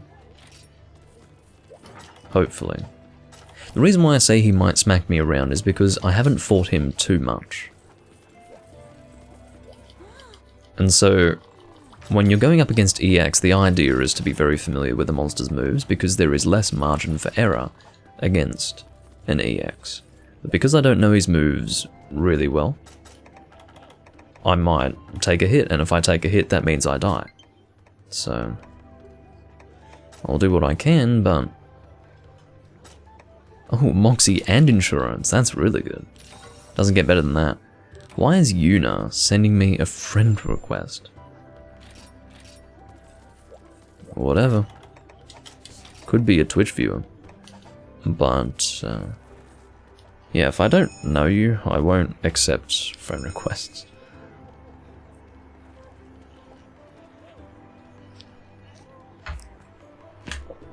So we've got, Lin Yeru. What?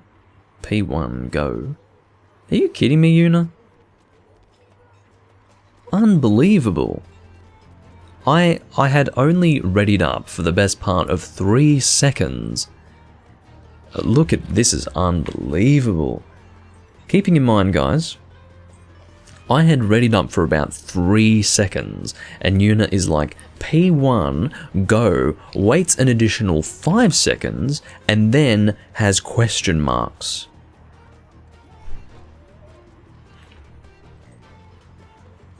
What the fuck? Take it easy. Oh, now we've got 5 question marks.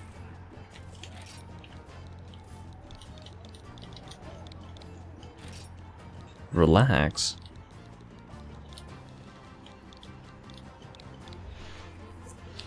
That's fucking unbelievable. Who acts like that? Get a grip. In fact, you know what? You can fucking leave if you want. It's incredible. AFK? It's like, well, you can leave, Yuna, seriously. I'd rather just wait in silence without having to read your ridiculous crap. People are well, I mean, this is a level of impatience that is rare. I mean, you will get impatient people, but that's incredible. Fucking hell. I mean, yeah, probably AFK, like, in the bathroom. Liquid's got an ellipsis. I mean, who cares? If the person... Look at this, check this. I mean, this is pure entertainment. This is what happens when a person doesn't depart on a quest in the first minute.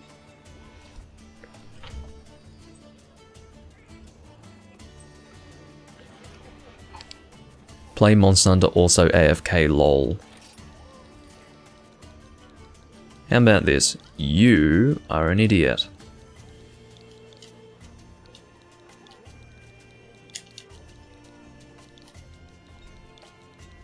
Like, what if they needed to go to the bathroom?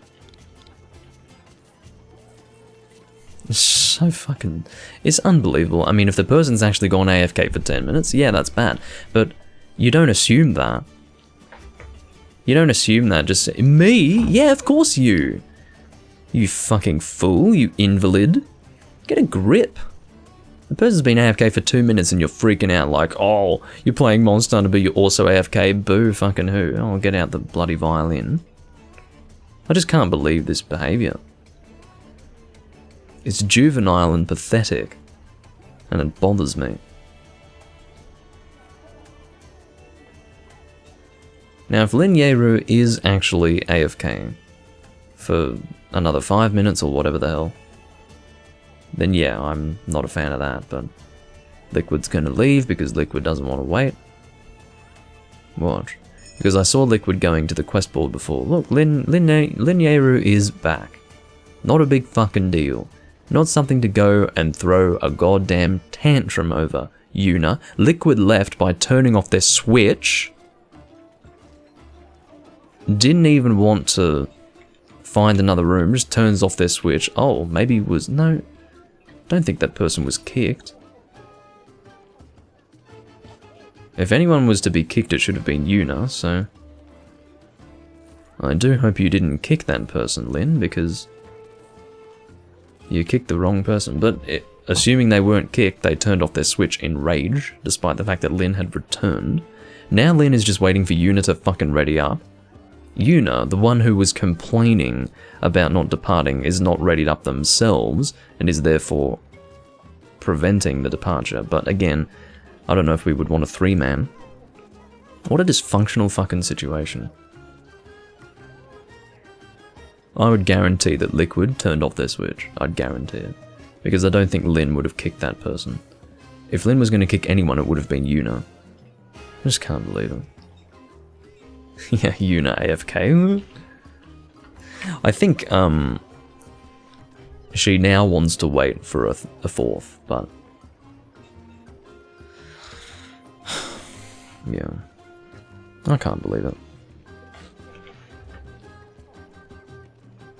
I mean, this is the community. To be completely honest, I was expecting the community to get better than this once it filtered out more people. But isn't it funny that when only a few people remain, it's still this bad? In fact, this here is one of the worst examples I've ever seen of community impatience. And yet, there's almost no one playing, so it really does show how deeply rooted this community's problems are. It's shocking. Anyway.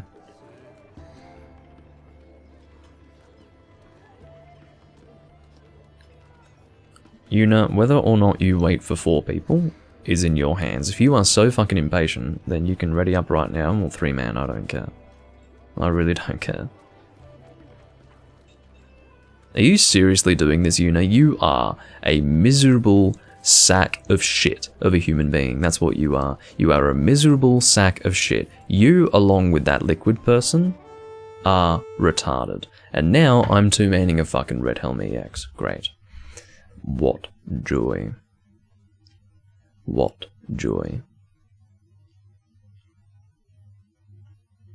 I can't believe it. Anyway, here we go.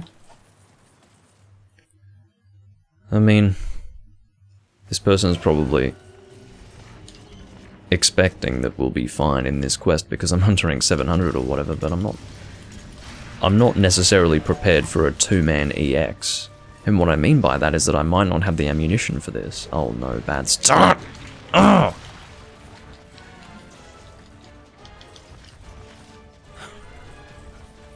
I'm just gonna have to be extra careful here.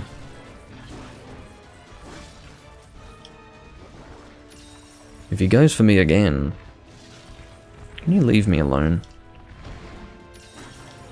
I'm definitely going to need to be fully healed just to ensure that I can take it here. Bloody hell.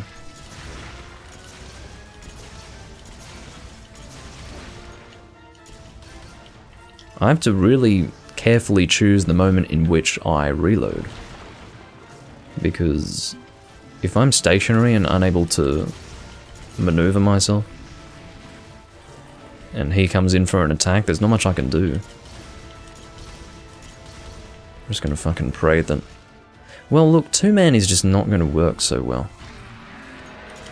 You've got a blast weapon, I've got firelight bowgun, which is good, but I don't know if I'd want a two-man and EX with this set. And on top of that, I'm not feeling too good about my ammunition, so... And Lin Yeru has fainted. Look, what I'm probably gonna do is just... If Lin Yeru dies again, I'll probably just abandon. Unless it's not until, like, 10 minutes in, but... Seriously, I'm not liking this. This is ridiculous. I just can't believe that a person can go AFK for 2 minutes and chaos ensues. It's pathetic. It's actually pathetic. And I can't believe it. Well, I can believe it. It almost doesn't surprise me, but to actually witness it, it's another thing. Oh, I was not expecting that follow-up. You see, not knowing that he does that is an example of why it's a bad thing to not know exactly what the monster does when you're fighting EX, because there's no real margin for error here.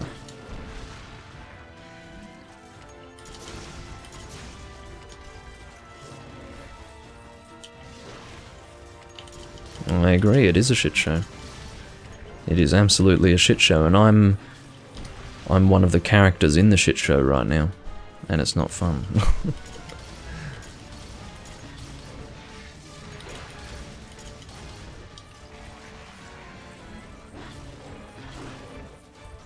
I don't know why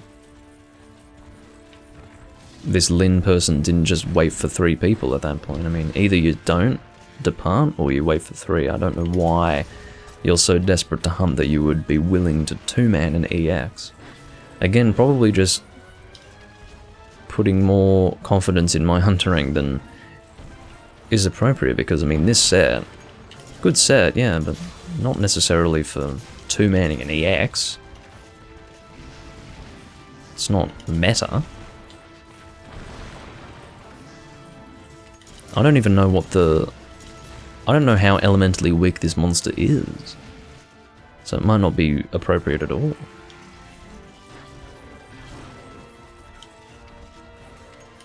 Point is, EX monsters have a lot of health. And you need to have the ammunition to follow through with that. And I don't know if I do. I don't think I might have... Here we go. I might have some pierce shots, but I don't think I have many.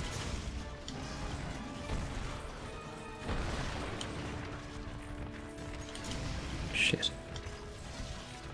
As you can see, I'm having to sheathe my weapon to ensure that I have the mobility to evade what he does. I like that crack of thunder in the distance over there. Or lightning, I guess you would say, but...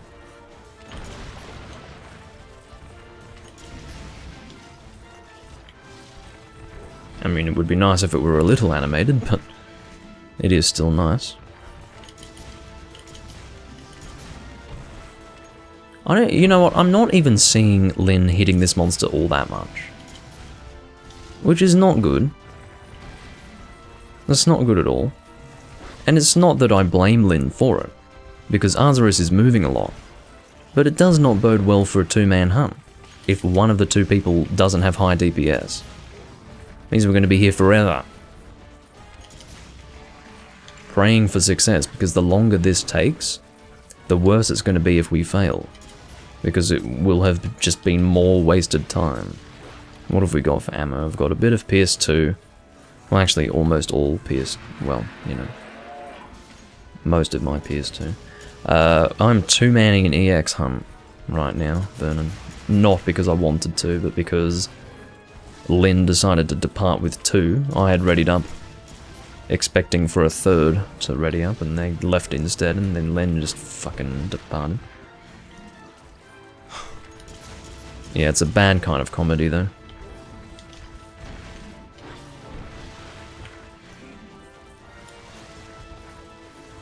If it was you and me, we could do it. Maybe. Maybe. Yeah, with your lockdown set, I'd say.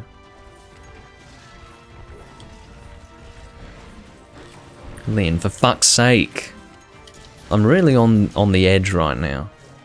I'm very tempted to abandon. I mean, you might even abandon at this point. Really. I mean, this was your choice.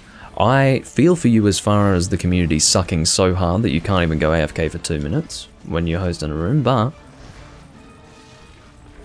my sympathy ends when you choose to two-man this thing and die twice in 6 minutes.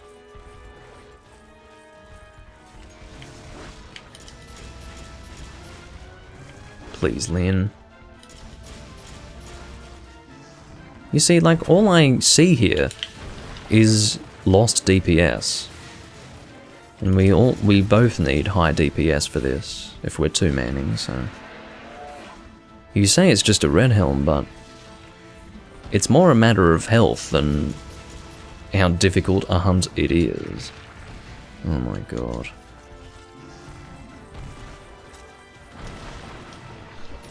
My concern at this time is whether or not I have enough ammunition to deal the damage needed to kill this thing. Because again, I didn't set up for a 2-man, I set up for a 4-man. And I was pretty sure that my elemental shots plus slicing would be enough. Wait, it's not slicing that I have, it's Tri-Blast. But point is that I was pretty sure that outside of internal ammo, all I needed was flaming level 1, but yeah, managed to roll through that. Which is what I was hoping for. Well, not roll, but evade through.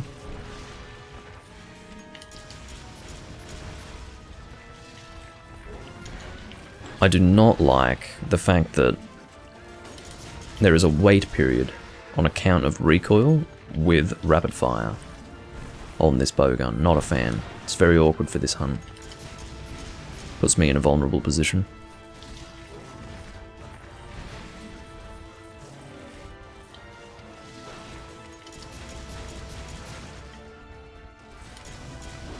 Damn it. Missed all 4 of those fucking shots like a fool.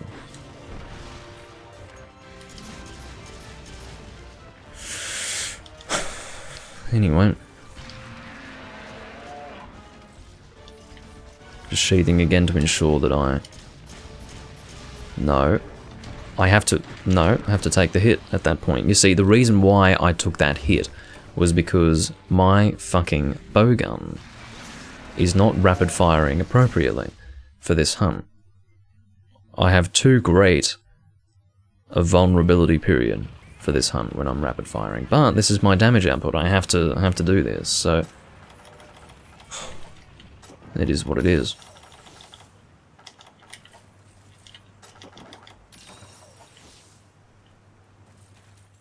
This would be I mean, keeping in mind this has to be a 15-minute hunt. Okay. We're not going to get this done in 10 minutes. So, if we can't survive for 15 minutes, we're not going to succeed. That's the idea. I think we're 1 death from failure, right? Yeah. So, fuck me, right?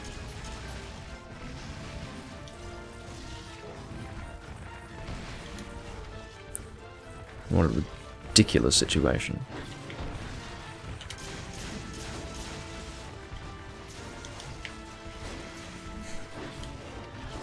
Lynn's taken hits.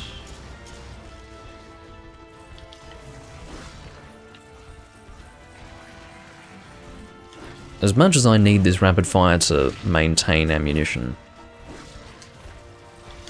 God, it's putting me in an awkward position. You can't trap in this area, can you? No. Well, we can still take advantage of this. I need to fully heal. Oh, I don't need to save materials. I'm not worried about that. But I can't abandon at this point, not if Lynn doesn't abandon.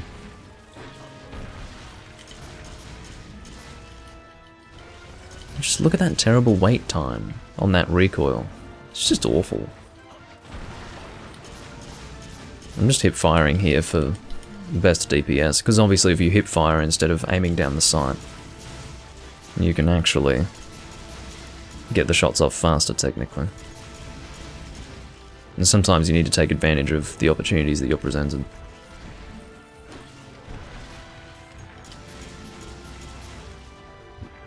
Try to break your haircut. Oh no.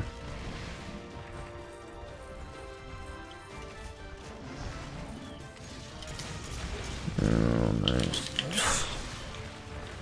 Had to do that. Sorry, Lynn. Oh, it didn't hit you because you're busy healing yourself.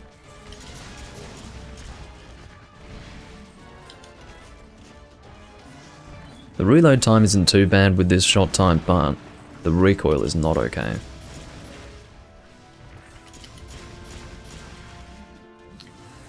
Trying to get to the front of the body. Damn it. I've got 20% affinity on this gun. Just wondering what it was. Bastard creature. Again, hip firing just... even hip firing is fucking dangerous. Even hip firing is fucking dangerous. The idea being that if I hip fire, I can be done with it faster because I don't have to take time to aim, but I can't take time to aim. And even then, I'm still stuck because, yeah, again, this is not a setup for fucking two-man EX. Oh my god. Fucking hell. What a waste of time. You know what? I'm almost equally pissed off with this fucking host as I am with those impatient cunts who left. I'm almost equally pissed off with the pair of them.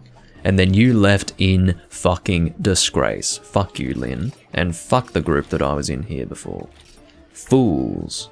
Absolute fucking fools. All of you. Don't make a room, Vernon. People will be more inclined to join a room hosted by a Hunter Rank 700 versus a Hunter Rank whatever you are. We'll call it just G rank.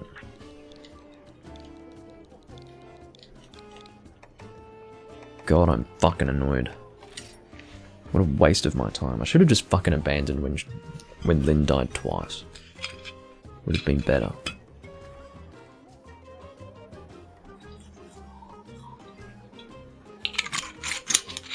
It's fucking ridiculous.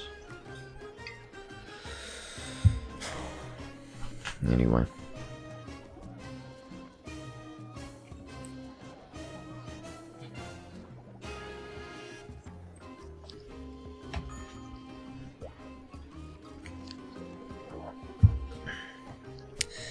The hunts will indeed be easier now.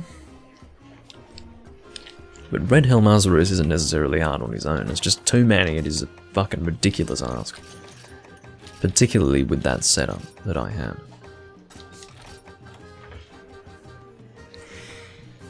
Being forced to rapid fire with that shit recoil, ugh. It hasn't bothered me up until this point, but against a monster like that, it's just not good enough. Anyway. Full Senator with critical eye +3, razor sharpened bombardier, not bad at all. And Brachydios dual blades.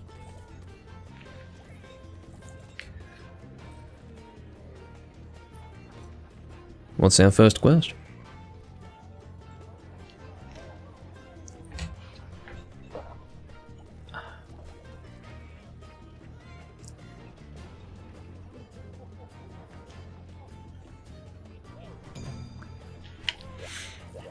We have Pecking Order with the Yeon Kakku. Definitely going to be more relaxing than the previous engagement. Yeah, that's cool. I don't mind. What would I like to use? I guess Greatsword. I don't know what ends up being best for... I think it's water for Kakku. I'll go water anyway. Actually, let's use Teostra del Sol. That could be fun. I don't often use this.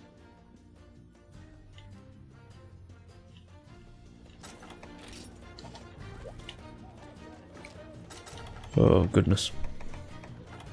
Are you sure you want to use your lockdown set for a Kutku? Don't you think that would be overkill with a group of 4 versus Kutku? I mean, it's over to you, but... Oh, you'd forgotten to eat 3 times in a row, bloody hell.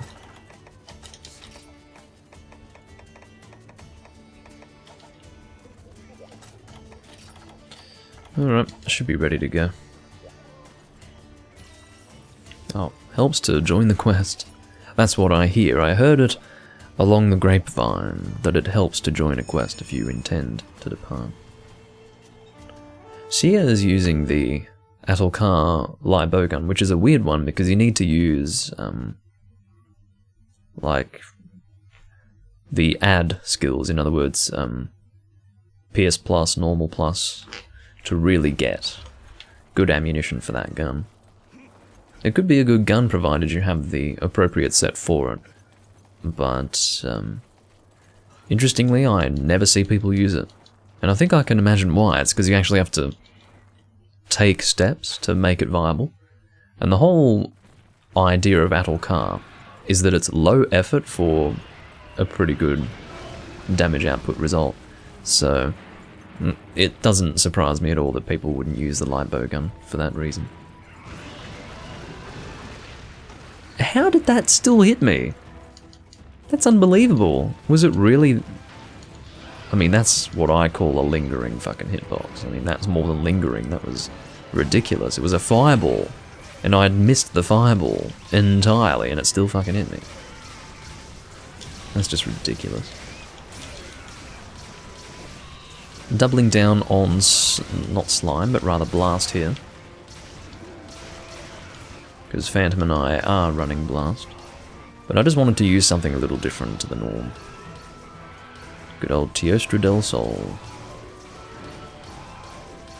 Which was a good fire weapon. In fact, I think it's my fire greatsword of choice in Freedom Unite. Yeah, it is, isn't it? I think so. But it became a blast weapon in Monster Hunter 4.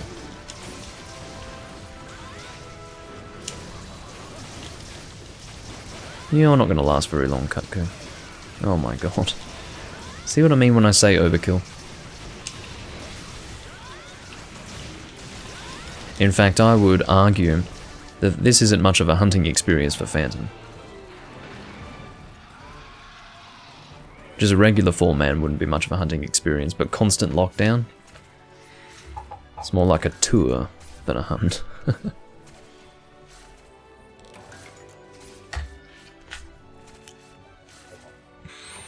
Anyway. That is a splendid beak. I mean, how does that work? You just cut the whole beak off the fucking monster?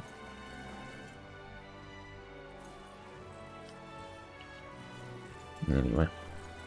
He's looking a bit dead. I was going to say he's looking... He doesn't look his best, but I mean, he's dead. You're not going to look too well when you're dead. His head is in an awkward position. He's dead alright. She's used to it. Well, if that's what she enjoys, then that's alright.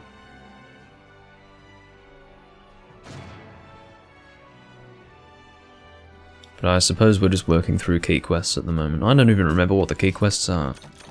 But I think I did a few of them in my Joke Weapon Roulette series. Probably. I think it was mostly G2 and G3 though.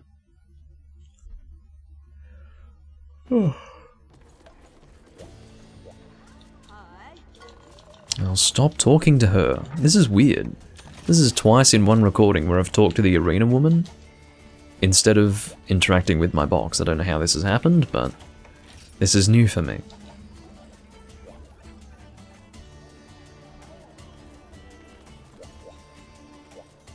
Anyway. Don't know why I'm getting a wave of drowsiness. Not sure what causes that. So what is Sia's armor set? I'm interested. Use any PSS, use any normal S. So it's mostly Pierce and normal. Bonus shot. I mean, I just don't see the benefit in this set, because the problem is that you've had to allocate 2 skills to be able to shoot normal and pierce properly, but you don't have any skills that increase the damage of those 2. You've got bonus shot and stamina thief. I mean, great. Don't know how stamina thief is going to help you. It's not like you're using Crag. So what the fuck? I don't get it. Hey, Exchanger. I joined this quest without changing my loadout, but I guess I'll do it with this. Lost, but not for long. Haha.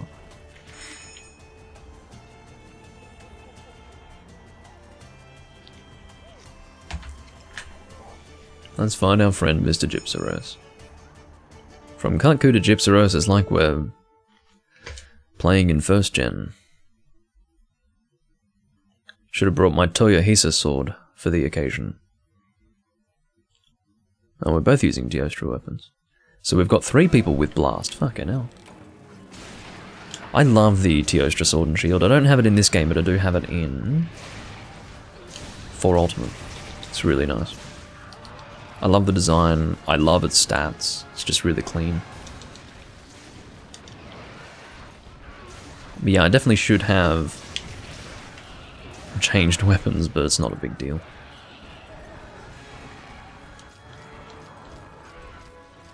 Might aim for the tail. It's a good physical hit zone as well. It's mostly a good elemental hit zone, but I think for physical it's also quite good.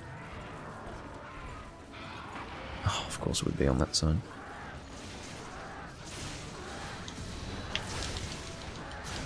But yeah, the Gypsaros tail is one of the best elemental hit zones in the entire series. I don't know why, it just is, but it's like 70 or something stupid like that.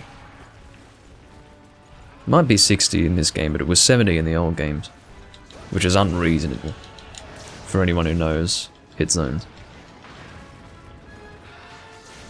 Can we flinch him out of that? Yes, we can. In fact, we can knock him on the ground out of that. More than a flinch.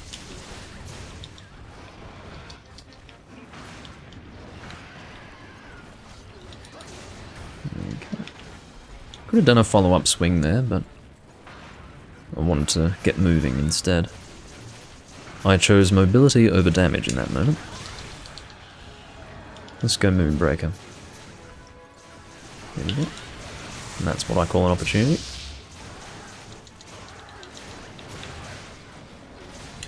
Oh, I think I managed to clip the head there. Now, one thing that I have never been able to properly confirm is if he can still take damage while in the sleeping animation. I don't think he can. I think he can take damage there, but maybe. I don't know. I'm really not sure. In the old games I feel like he didn't, but I'd have to confirm that. He does take damage when he's pretending, like the whole time he does take damage.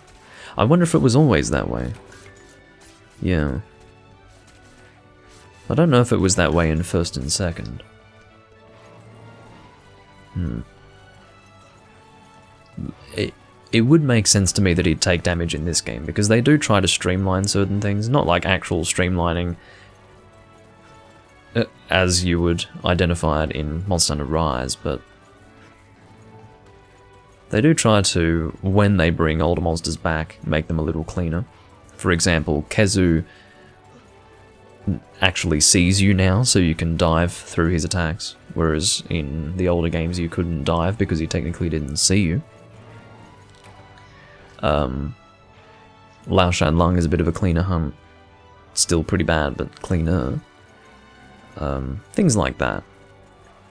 But I have a feeling that in the older games you wouldn't be able to do damage while he's in that animation, but it would make sense that they would make it so that you do deal damage here in this game, as part of bringing him into a newer Monster Hunter game.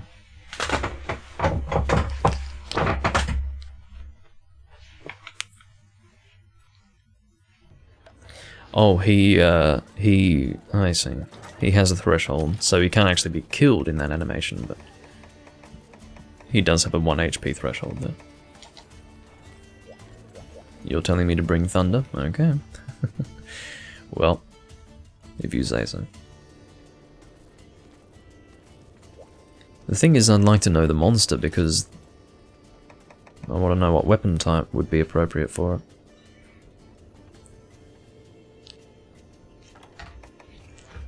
You know what, I'll just bring Insect Glaive. Oh, Cephadrome and Daimyo Humator. Okay.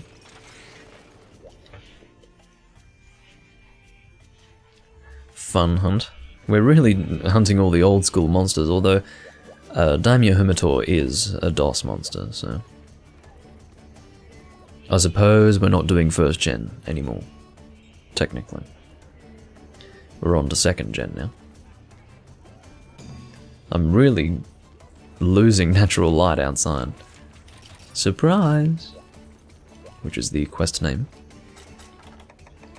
But yeah, I'm almost totally out of natural light outside. Is my chroma key okay?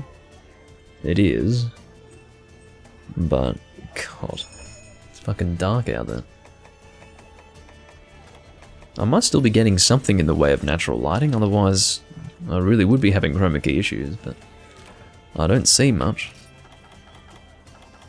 Anyway. I do love this Insect Glaive. It's very cool. That's a good thing, Vernon.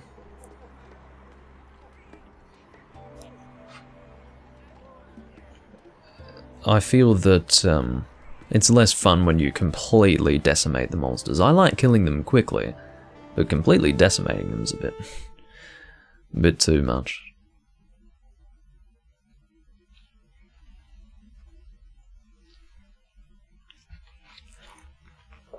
Jittery Traveller.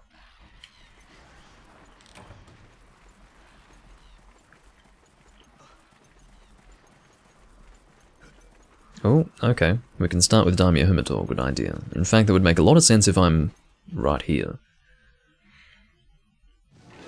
I'll just shit on him quickly. Unless I totally miss my Kinsect. Legs is white, and I'm guessing the claws are red. There you go. Might as well go for the mount. Sia is not going to be mounting, so I was just checking to see if maybe it would be appropriate to try for mounting attacks here.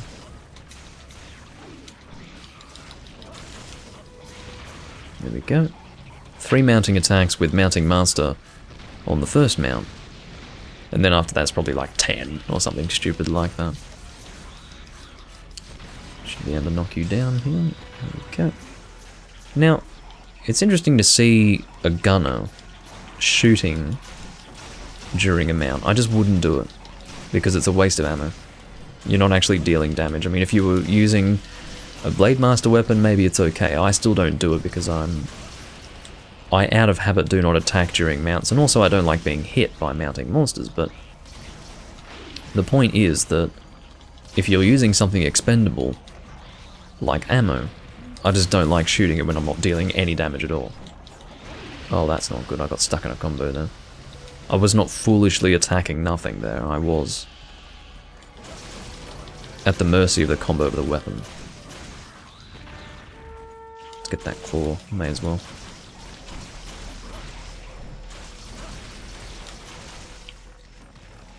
I've almost got Extract Hunter charged, which is really the ideal. What you do is you get a legitimate 3 colors with the Kinsect, and then you get Extract Hunter. And then you don't have to worry anymore. Very good. You see, that's so annoying. The body movements push me into the fucking water beam. That's stupid. Not a fan. Not a fan. Oh. Yeah, it's raining quite profusely outside, we could say. It is a precipitous day outside. There we go. Ugh. Fortunately, I managed to get that last attack out and evade at the same time. Best case scenario right there. And that is a dead Humator. Alright.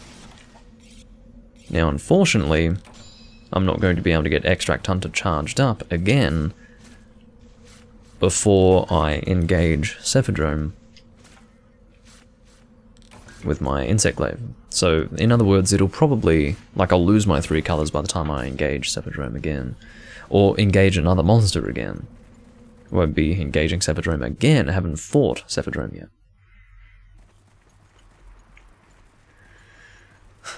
I wonder if it's worth gathering those burned husks. I probably still need some, you know, because I haven't gathered them in a long time. And I feel like I didn't spend much time gathering them when I was gathering them, so I probably don't have that many, to be honest. I probably have a few hundred, or maybe only about 100. I should actually check that out of interest. Because I'm thinking that, you never know, I might actually need them in the future if I want to bother with that. Interestingly, I'm still charged up and I might be able to get Extract Hunter 3. If I'm really aggressive. Well, by the looks of it, I think this monster's going to die before I even charge that up. Yep. Very good. Nice hunt, guys. That was well done. Tell Phantom to get herself over to the Daimyo Hermitor for her calves. Because they are quite valuable. Yeah, cool leader there.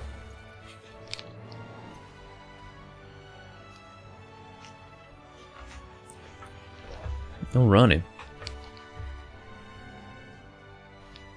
I guess I might as well, and wait, I was going to say I might as well mine in the meantime, but I don't think I have a, no, I do have a pickaxe on hand. How about that? Shining Charms, yeah. I want all of the Shining Charms, please. I'm desperate for Rarity 3 talismans. Oh, fuck off, I'm trying to mine. I think that was 4 or 5 Shining Charms in one mining session that lasted, like, 10 seconds. It's a lot of Shining Charms. Quest complete. Okay. Crushing Fang. Now, I don't know what the Gold Guild tickets are used for, but whatever. I've been getting a few of them recently, at least in this recording. Yeah, Night Talisman, Maestro 2. They're all winners. But I sold them anyway. Oh, that was a Gold Crown Small Cephadrome, very good. Geodrome and Bulldrome next. Fire. I will not be going Insect Glaive this time. I guess I could go Charge Blade? Yeah, let's do Charge Blade. Seeing as though we are on to 4th gen weapons. Or 4th gen weapon types. Don't want to steal your seat. Again, aiming for Exchanger here. I don't really need skills outside of that. Not that I need Exchanger, but I do want Exchanger. It is definitely a wand. Where might you be? You down here? Or are these the same skills? No Exchanger today by the looks of it. Oh. Yeah, that looks like the same shit, so I guess I'll just eat for Attack Large and Riser High, yeah. Riser High is quite good in conjunction with Mr. Bulldrome. Although I think he's probably going to die before he gets a chance to hit me, to be honest. Before he gets a chance to run me down.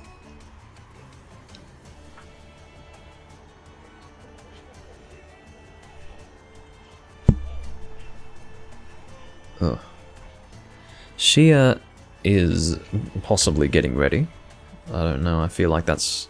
I certainly wouldn't use... Well, then again, I was going to say I certainly wouldn't use Piers with Geodrome, but if he's using normal, sure. Normal's perfectly fine. Oh, you've got a Glavenus Sword and Shield there. I do like that. Almost star-shaped shield there. It's pretty cool.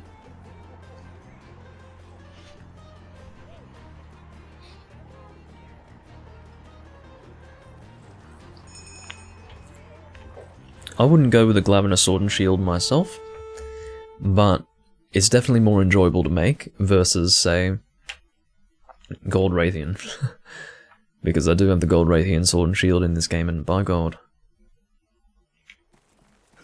As good as it is, I wouldn't do it again. I would not hunt Gold Raytheon again. Not a fan. I swear, by the time I get up the mountain, these two monsters are going to be dead. But anyway. I think that's Bulldrome in 7, and I think Geodrome's in 8. I think.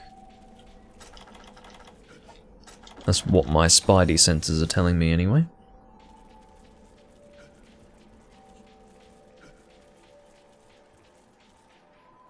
It is very fun to return to this 2nd gen location and have the convenience of 4th gen mobility and verticality. In other words, I can very quickly climb these things that I used to have to very slowly jump onto and watch this dickhead slowly climb up and all that. It's nice to go up so quickly, in other words. It used to be quite a journey. If you started at camp and you had to get to Area 8, back in Freedom Unite, my God, it was not fun. You were going for a while. I mean, it was probably a minute and a half of travel, which is a long time in hunting terms. Come on, man. Oh, Jesus. There's quite an angle of attack you've got there, Bulldrome. You poor bastard.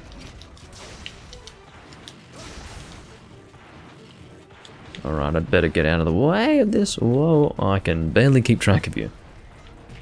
Okay, now that sort of 180-degree turn, not a fan. You'd best stop doing that. Lest I become deeply incensed. No. When I'm banking on that extended... I don't even know how to call it. You know when he takes a long time to get ready for a charge? This here. I'm always banking on him doing this shit. To use as an opportunity to attack him. And whenever I want him to do it, he doesn't do it.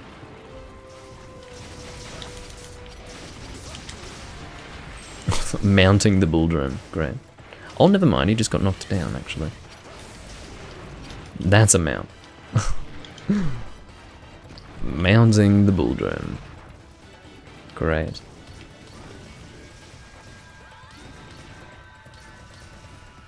I'll be getting in there and shitting on him. I really didn't do... Oh my God. I was about to say, I really didn't do too much in the way of damage, but I guess I did, because that was pretty quick. Must have done some damage anyway. Admittedly, it doesn't have much health, so... A fully upgraded Silver Rathalos Charge Blade will probably do something in the way of harming a Bulldrome. Why I'm going to get my Geodrome calves, I don't know, but I just feel like I should. I suppose. Well, Takashi, Bulldrome is probably the worst monster in the series, to be honest. Like, in terms of what he is, there is no inspiration, there's no... I mean, he's an insult, really. The only monster that could possibly come close to being as insulting as Bulldrome would probably be Duratotus in World. That's what I think.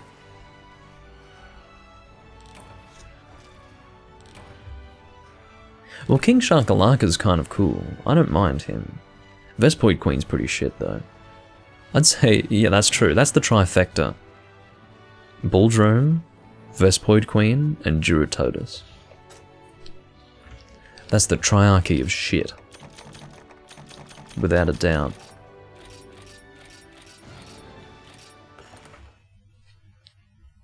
Fucking Duratotus. I will never forget that monster. I mean, how could you possibly, in 5th generation, come out with a monster that is on par in terms of shittiness with Vespoid Queen? Like, I think I'd rather fight a Vespoid Queen than a Duratotus. In fact, I think Duratotus is my least favourite monster in the series, you know. It's unfortunate because people who play Rise will be like, what's wrong with Duratotus? Well, I mean, yeah, they fixed him in Rise, but seriously, he was such a wet fucking weak of a monster. He was a wet weak. He was nothing. He was totally uninspired, and he was shoehorned into the game at the last minute. He was just a reskin with nothing in the way of moves. He's nothing monster. Or rather, he was a nothing monster. I just felt like he was more of an insult to me. I don't necessarily feel insulted when I hunt Bulldrome and Vespoid Queen, but I feel pretty fucking insulted when I hunt Duratotus in World. Or I suppose when I hunted Duratotus in World. 5th gen Lavazioth. Yeah, I don't like the way they changed Lavazioth. It's interesting. I don't like Lavazioth from 2nd to 4th at all. Well, he didn't appear in 3rd, so I guess 2nd and 4th gen Lavazioth. I don't like him either. But I prefer him to 5th gen Lavazioth, I think. Because he was about as difficult, but in a less creative sort of way. I don't know how else to describe it. He just wasn't very fun. He had this stupid... Well, actually, I kind of enjoyed the way he would jump between lava pools. That was kind of fun. I didn't mind that too much, but... outside of that, not a very fun hunt. Looking for Exchanger.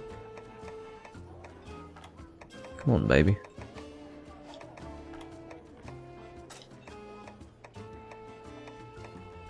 Getting insurance. Quite a lot of insurance. Oh, come on. Well, fine. Moxie and Game Changer. I definitely need Moxie versus Ludroth. I'm going to reduce the brightness of my room light because I'm actually getting natural lighting again. Oh yeah, insurance for a Ludroth. And Moxie too. In fact, I had to protect myself over the team because Ludroth definitely is in need of Moxie.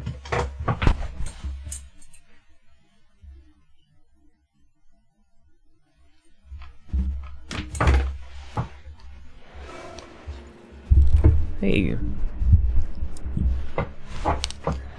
Here's Mr. Ludroth.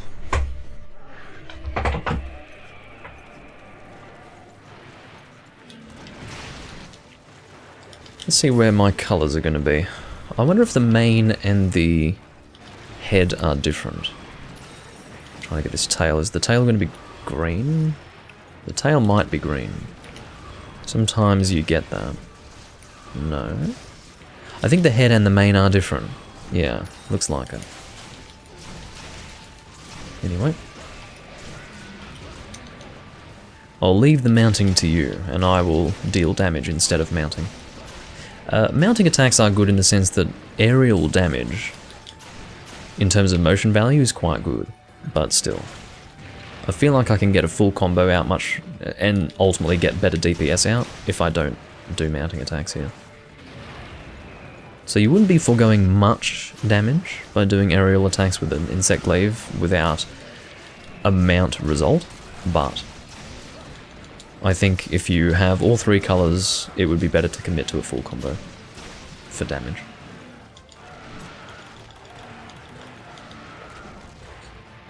Great. Remember when I was talking about getting really, really bad YouTube recommendations on my laptop by way of Windows notifications? I just got one that's in fucking Spanish. Like, the whole thing is in Spanish. I think it's Spanish. It's either Spanish or Portuguese. It's like Sonido de lluvia en el teco en... I'm pretty sure that's fucking Spanish. Anyway, point is, why I'm receiving that, I couldn't possibly know. Couldn't possibly. I've never received a good YouTube recommendation on my laptop, and I don't even know why they are there, where they are coming from, why it's through Windows notifications, or why they are so fucking terrible and in no way reflect my personal interests. I don't think I've had a single YouTube notification on my laptop that's been even slightly of interest to me. Even if it were of like just a tiny little bit of interest, I probably wouldn't watch it, but if it's not even slightly of interest, of course I'm not going to bloody watch it. And that's basically all I get on my laptop. I don't know why.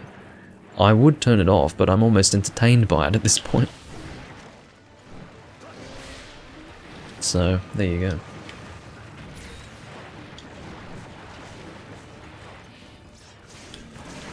Oh god.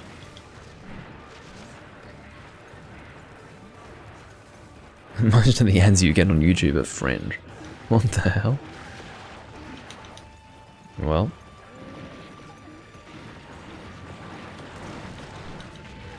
I'd rather French ads than... I don't know. What would I really not want? I guess really American ads? Like... American fast food ads or something? I don't know. That'd be dumb. But I generally get Australian ads. If I ever get ads, which I don't. Because I do this weird ass thing called... well, let's not even talk about that. How about we don't talk about that?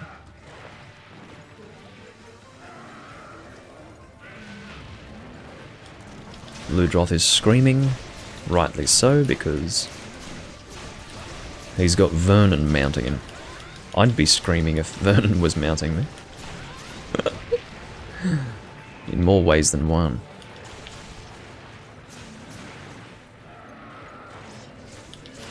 Anyway. Oh.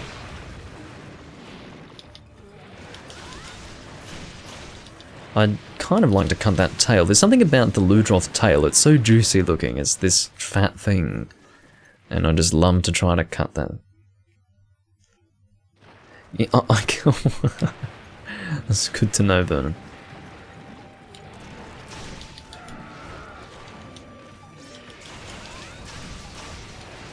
Anyway, that juicy tail was not cut in the end.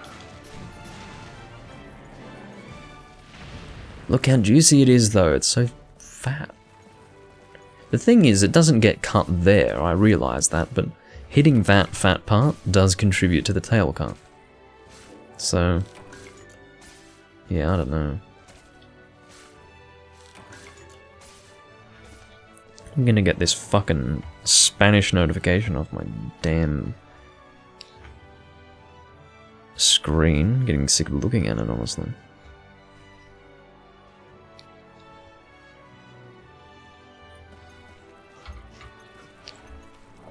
Alrighty.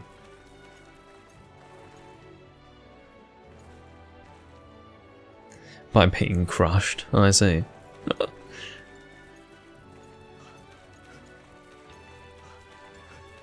Sounds like a delightful evening experience.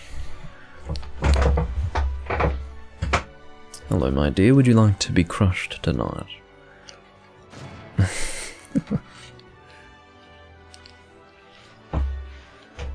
What is our next quest?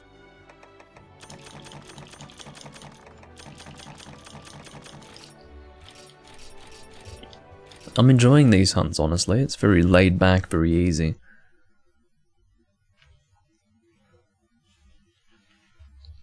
Nothing too strenuous. That's the way I like it, honestly. I'm a casual. We've talked about this before. I may act as if I'm some sort of monster and professional, although I don't think I do. But, I'm a fucking casual. At least now.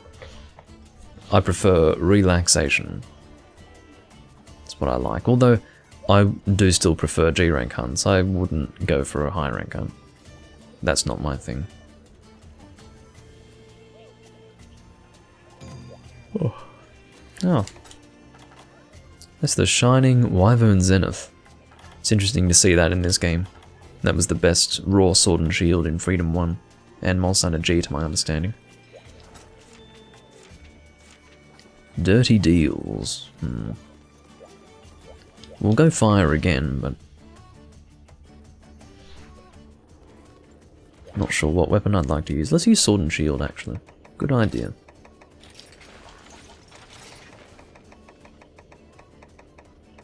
Whatever my fire one is. What is my fire one? Oh, that's right. Ugh. Been back. My internet does this weird thing where it decides to just cut all connections. It must be some weird instability. And I can't account for it. It's weird for me. Or it's weird to me, rather. But yes, we're back. And I will join the room. Yeah, I noticed. That's pretty good. But yeah, the worst thing really is the fact that OBS chooses to take so long to reconnect. That's the big issue here. I mean, I lose connection for probably a few seconds, but OBS takes so long to reconnect. It's very frustrating. I guess we'll go for attack again. But yeah, I'm pretty good with that. Because if it makes 2 VODs on Twitch, I don't care, and I can very easily combine the recordings for YouTube, and then at this point I'll just be manually uploading them anyway, so it's fine. Doesn't really matter. Yeah. Well, we're all under control again. Autonomic? It happened, I mean, it often happens at least once during a stream. But we're all under control again. It's just very occasionally my internet, and when I say occasionally, I mean like, we're talking for 5 seconds in a 24-hour period, my internet will just cut out, and then it'll be all good again. I don't know what causes it. I don't know if it's the internet itself, or it's the... It could be the modem that I'm using, I'm not too sure, but... It's definitely awkward when you're trying to fucking livestream. Oh, you're Matthew from YouTube. Well, I'm glad you made it. I do still have that upload on YouTube, and I will be taking it down once I'm no longer live, but I'm probably not going to do another one of those announcements. I'm almost tempted to, because I might not catch all of my YouTube exclusive live viewers, but with one video, but yeah. Maybe I will just do it for the first week. I could do it for the first week. Because I think just doing it once might not be appropriate. It might not be enough, you know. What are we hunting again? Baroth, that's right, hello. I'm glad I went this way. You're Matthew Payne, aren't you? I couldn't remember your name at first, and then I thought about it. I'm like, that's right, you're Matthew Payne. I remember that.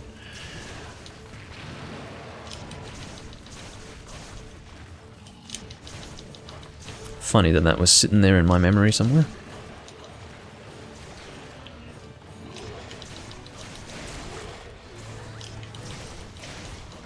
What? That head hitbox just managed to clip me there. No. No, you fucking don't.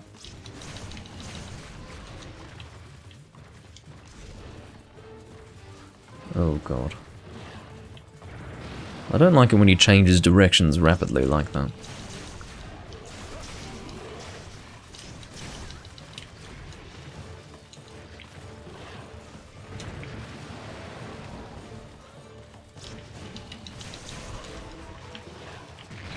Ouch.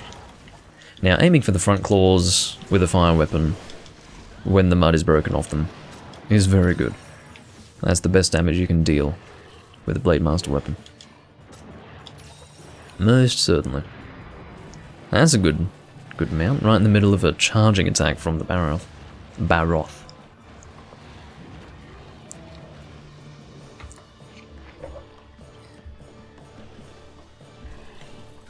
Vernon, if you want to, I don't mind, don't know why I thought I was using dual blades there.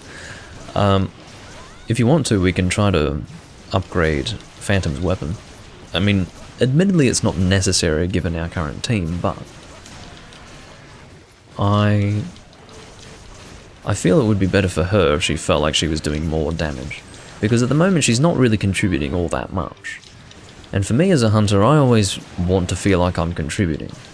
So I'd be happy to work on the weapons if you think that'd be a good idea. I know I'm not a fan of Brachydios, but... Or we could work on something else entirely. I agree that Blast is a good choice because it's something you can use against all monsters, pretty much, but... Except for Brachydios, admittedly. Brachydios has a lot of resistance to blast.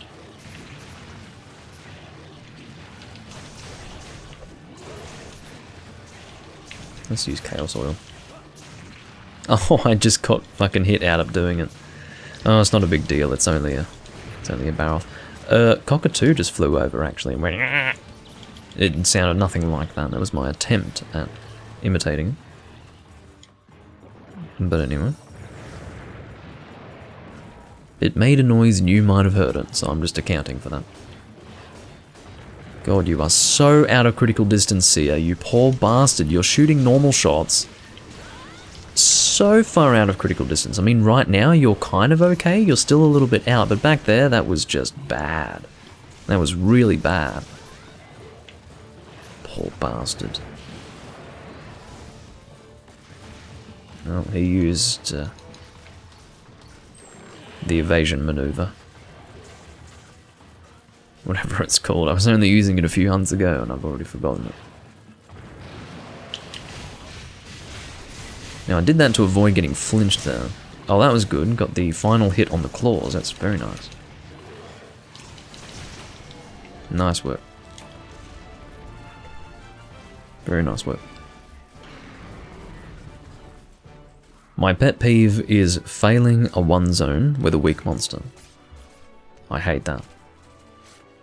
If the monster doesn't have much health or defense, God. It really annoys me when the hunt drags on account of us having to chase the thing. And that's always a frustration. Longe Wyvern Tear.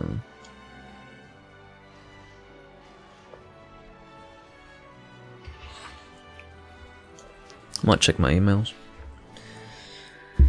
Doomlink's at it again with the old emails. He likes to check his emails. Someone on YouTube has commented. Oh, at least we still have the VODs. I thought no more Doomlink on YouTube. Yeah, that's really important to keep in mind. It's the fact that YouTube will still be an important place of content creation for me. So, yeah, I will always be on YouTube. And the VODs will always be there for those who don't necessarily need to watch me live and want to watch me on YouTube, so there you go. They'll just have to wait like 24 hours. Ah, there's a Gold Crown Large, but that's my second Gold Crown Large.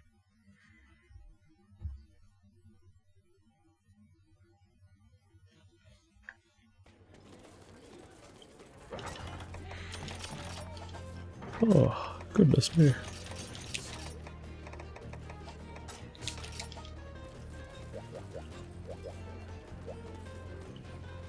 But yeah, I don't mind doing Brachydios. When did you go to Hunter Rank 10? Was that an urgent quest? Baroth is a bit of a weird quest for an urgent. She was Hunter Rank 9 before. Maybe the one before that was an urgent. What quest was that? Cephadrome and Hermitor? That was the urgent. That's weird. Okay. It's very strange.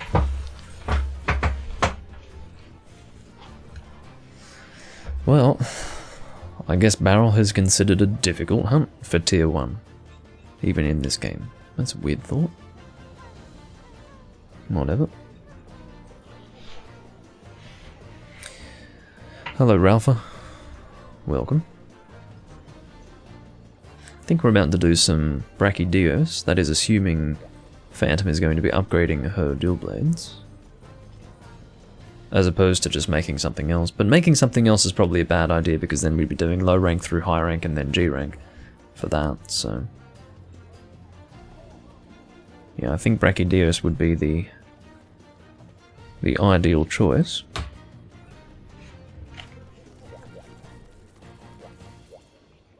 So with that in mind, I will use a water weapon. Let's go Sword and Shield again, because I haven't been doing Sword and Shield enough lately. Agamemnon, which is a weird name. Oh, that's right, I need to check Meowth Hunters. Remember that? Remember when I said that I will always be checking the Monster Hunters for rare in the Tundra, and I'll never ever fucking get rare in the Tundra? And you guys will get to watch me fucking... Well, I will be... I guess, eternally upset over that fact.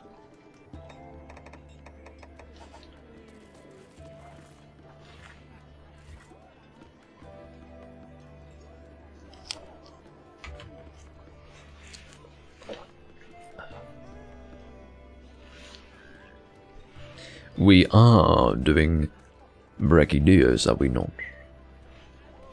What have you got there, though? You've got your Pierce set.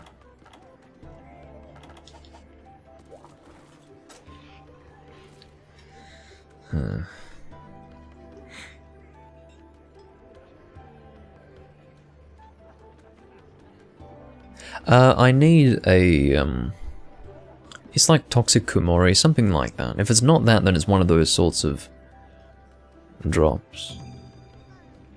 Oh yeah, I didn't check that, N10, thank you. But yeah, I just need, it's something that I need for a decoration. It's a crit status decoration. I don't think it's Toxic Kumori, it's something else. But, yeah, I need it from either low rank or high rank in the Tundra, and it has to be rare for Monster Hunters in order for me to get that. Burnt husks, where are they? Can't quite... Oh, I remember the icon for it, actually. It's the same as... Well, maybe I can't remember it.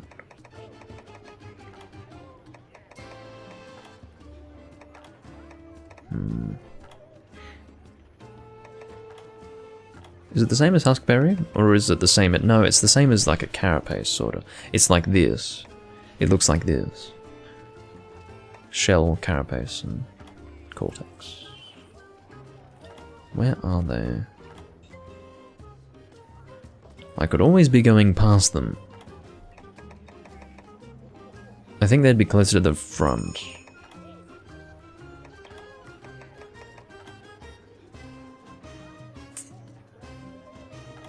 I'll check later. Have I eaten? No. See?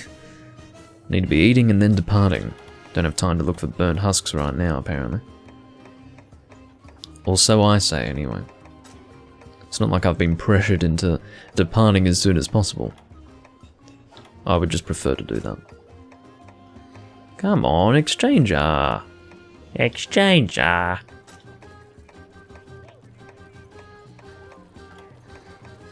Okay. Looks like I have to... Oh, there it is. Fuck. Open your eyes, Doomlink, please. Oh, it wasn't fresh. Shit, fuck. Well, they don't say fresh in this game. It's chef is fired up. Not fresh ingredients. It used to be fresh ingredients. In other words, you would have a better chance of getting the feline skill if it were fresh ingredients. But now it's chef is fired up. I don't know whose fucking idea it was to have it change to that, because there's no easy way to refer to that. If it's fresh ingredients, you just say it's fresh or not fresh, but chef is fired up? Like, how am I supposed to refer to that? It's ridiculous. Anyway.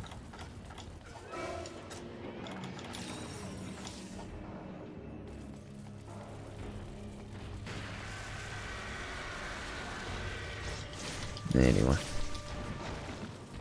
Feels good to use Sword and Shield on this monster. Feels very 3 Ultimate. Although my Water Sword and Shield in that game is... Gold Cedeus. Which cannot be acquired in this game. At least I don't think so. You can get the Cedeus Greatsword in this game, but... Don't know about any of the other Cedeus weapons. Haven't actually checked to see that. You can probably get at least one other. I don't think it would just be the Greatsword and nothing else, but... I'd have to check to see the uses of Ocean Pyrazine. It could be Pyroxene, you know. In fact, Pyroxene sounds more realistic. How did that happen? I don't even want to explain how that happened. Pyroxene sounds more realistic than Pyrazine. Pyrazine doesn't sound quite so right, so I think it's Pyroxene.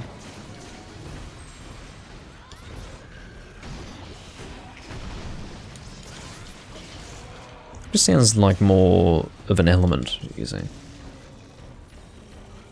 Oh, the bow's in this game? Okay. I've never seen anyone use it. So that's interesting to know.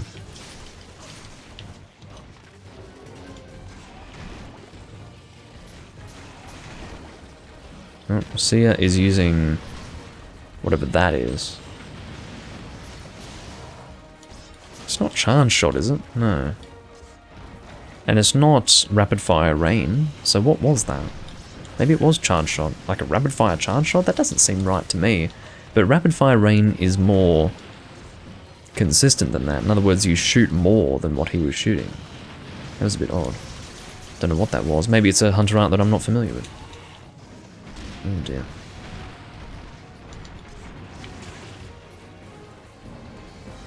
Oh, Vernon's got a trap down.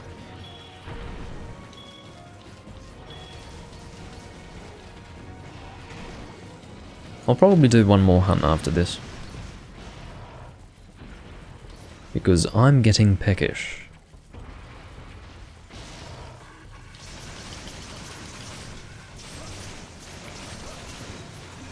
Should be able to get the... Oh, I think I got the... I don't know if I got the KO hit there. I really don't know.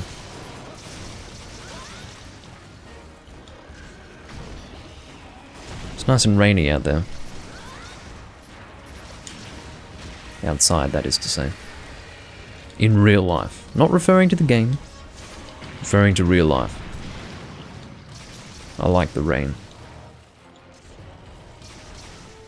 Gonna go out and get some food in that.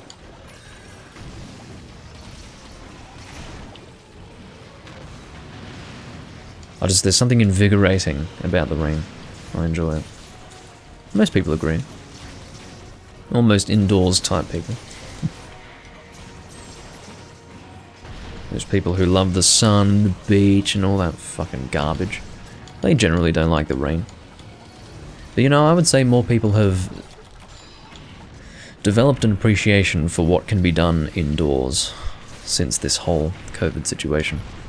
Which is a funny thought, but it's true. But maybe the people who really don't like that stuff really, really don't like that now. Now that they were forced to be inside for so long.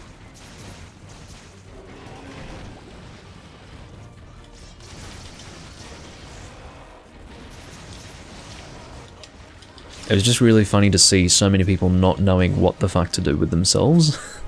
Meanwhile, most of what keeps me going in life is inside, not outside, so...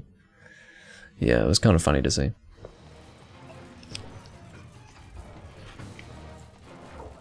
In other words, I didn't really go. Didn't bother me. Ethan and I just watched Gundam the whole time. I used to fucking drink rum all day and watch Gundam. That was my lockdown experience. It was a good time. It was a good time. Oh my god, I honestly drank too much, but it was amazing. I wouldn't trade it for the world. Watching Gundam and drinking rum with Ethan. That, I'll never forget that. That was an amazing time. Through the months of March and April of 2020.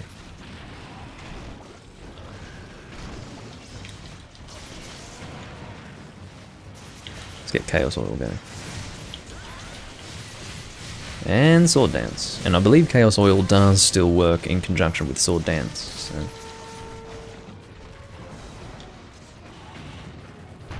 There we go.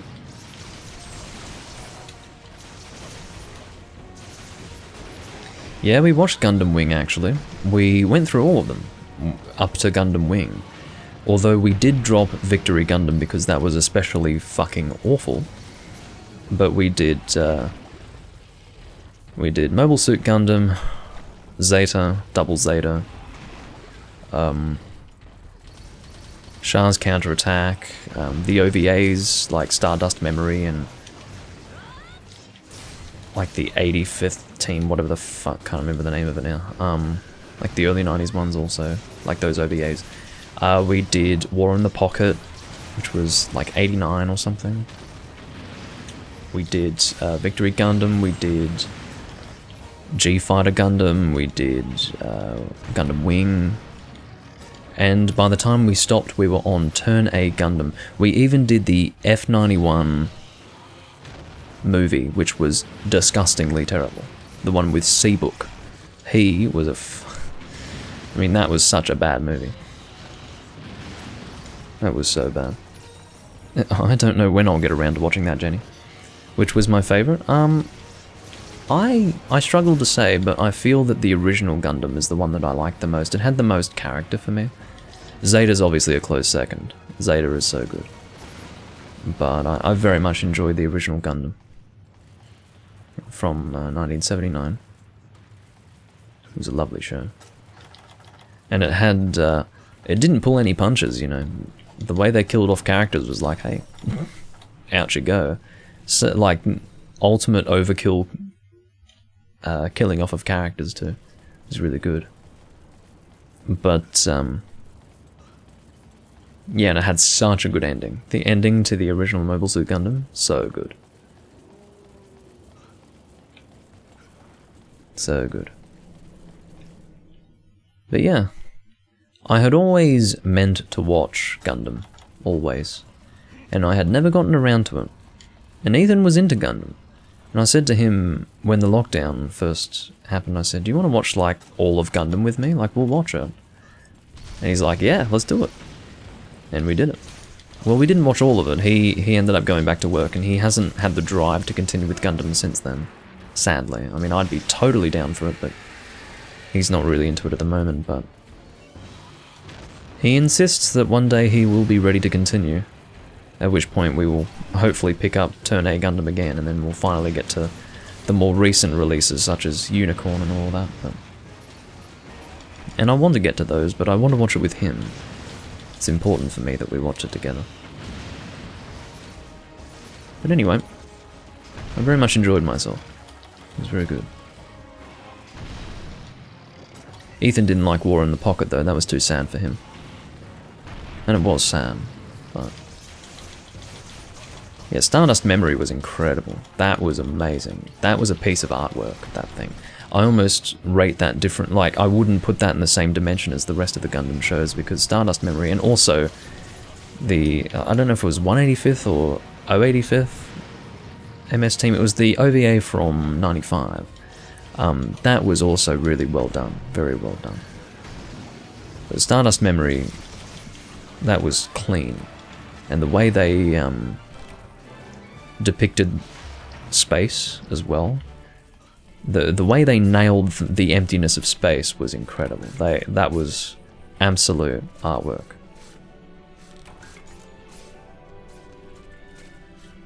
I feel that the better they depict the emptiness of space and the loneliness of it, the better the show is. And, yeah. Yeah, she is a pretty bad gunner, I agree. I mean, really, is there any surprise? As I was saying, he was shooting his normal shots so far out of critical distance during that Baroth hunt that it's obvious that he doesn't know how to gun. But it is what it is. Can't do much about it. He's just not very experienced. Whether or not he learns how to gun properly is something I can't say, but yeah, he's pretty miserable. What should our last hunt be? That's over to you. I don't mind doing Brachydios again, honestly. I would use a different setup. But if you want to do Brachydios again, we can. Otherwise, over to you. Whatever you want.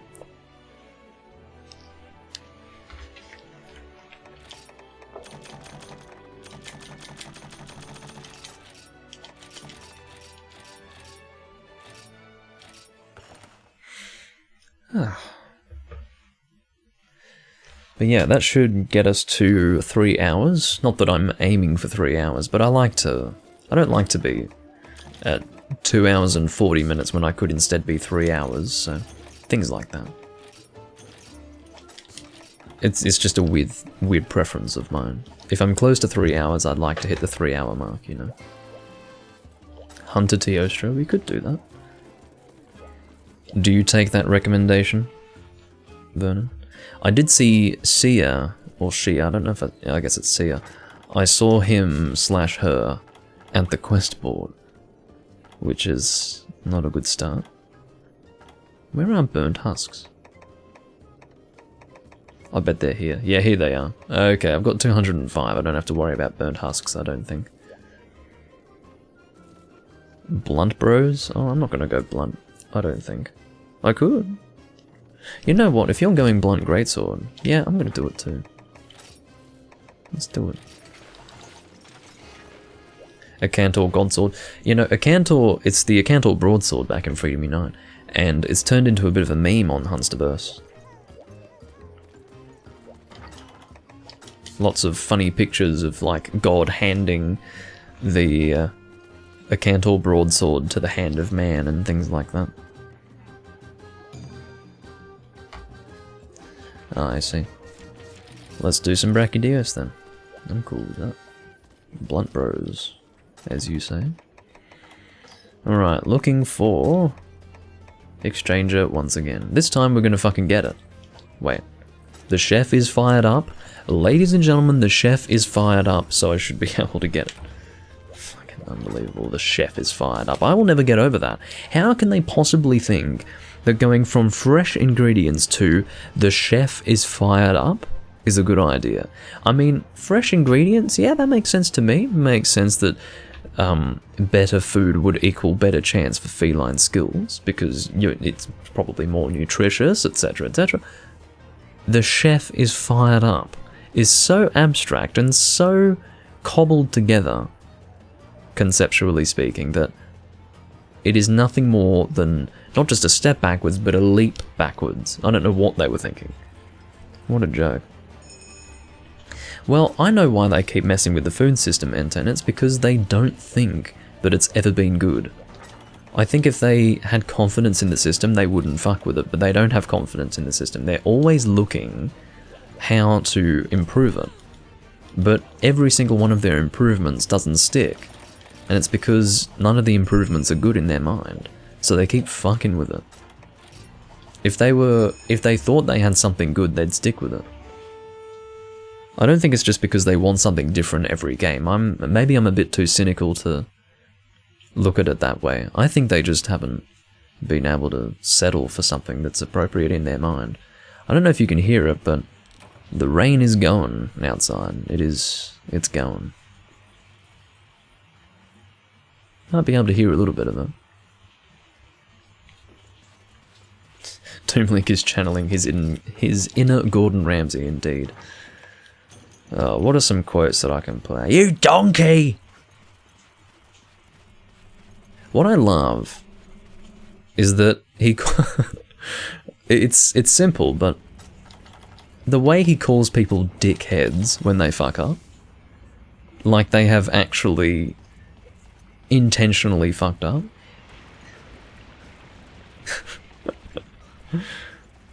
Anyway. Yeah, I love Gordon Ramsay. I used to watch him when I was growing up. He was very funny. Back when Hell's Kitchen first appeared in the UK. Was it a US show or a UK show initially? It might have been in the US when it first appeared. I can't remember now. But it was funny. It was fucking funny. And, oh, just golden. I haven't seen Kitchen Nightmares, actually. I only watched the original Hell's Kitchen. And it was so good. It's just, oh, I love Gordon Ramsay. And, you know, Hell's Kitchen got PC video games too. Oh my god. That was some funny stuff. It started in the UK. I must have been watching the original UK ones. I know that Marco Pierre White actually did Hell's Kitchen in the UK for a little while. Who was Gordon Ramsay's mentor. And he's very different in the kitchen. He's very different to Gordon Ramsay. Gordon Ramsay screams at people. Marco Pierre White instills fear in people without screaming. And it's a level of fear that's beyond Gordon. He's a frightening individual. But, yeah, Gordon is the way he is, probably because of Marco Pierre White. But I'd recommend any person who enjoys Gordon Ramsay to watch his, I believe it was 1998 documentary called Boiling Point, because there you see Gordon in his own kitchen. That's real Gordon Ramsay. That's where he's actually, where there's something on the line. Like, he's taking risks. He's got his sous chefs and his the people in his kitchen delivering his food to customers. That's when he's really angry. That's when he becomes absolutely seething with rage. And it's serious business. It's almost a bit of theatre on Hell's Kitchen and other such programs, but if you watch Boiling Point, wow.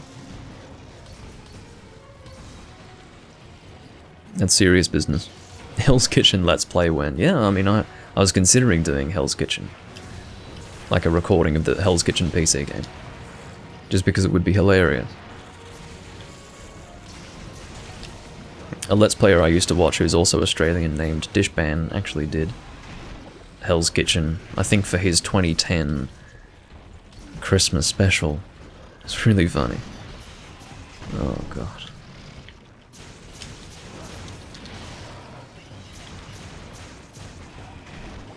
Well, no one wants to fuck up food. No chef wants to fuck up their food.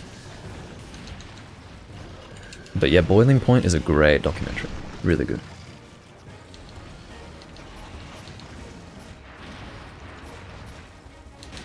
And you also get a bit of Marco Pierre White in there. With his dark, overbearing voice. And Gordon absolutely, like, in his presence, becoming a little kid again. It's really funny. I'm sure very few people care about what I'm saying right now, but I enjoy Gordon. Not on a deep personal level, but on an entertainment level, yeah. For sure.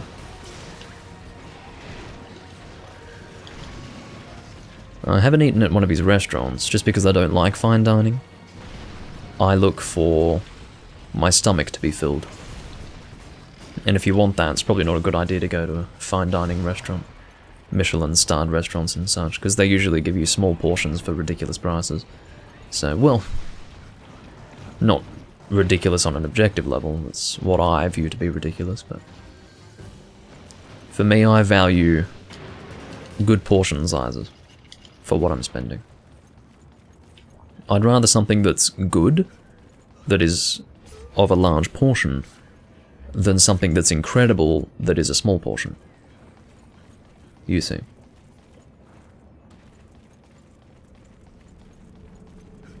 So yeah, I really don't do fine dining personally. Unless I actually, if money was no object, then it wouldn't matter because I just get a lot of dishes. But money happens to be an object for me, so I tend to eat where I can get a good feed. Not some fucking tiny thing that's nicely garnished.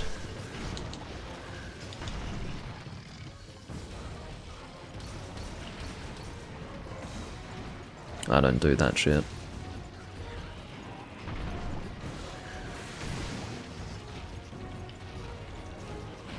I didn't know he had a restaurant in Japan actually, but it would make sense that he would, because Japanese chefs don't fuck around.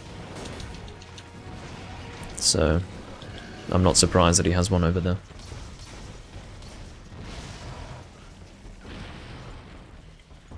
That's pretty good though, price-wise.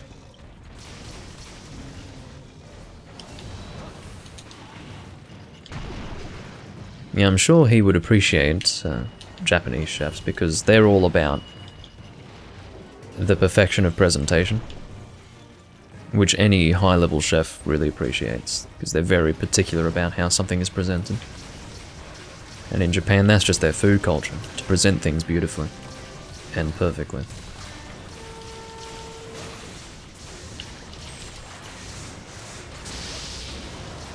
Alright. Oh shit.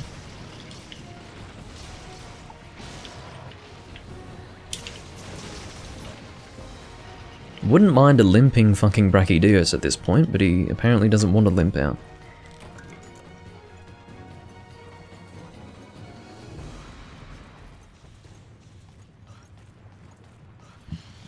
At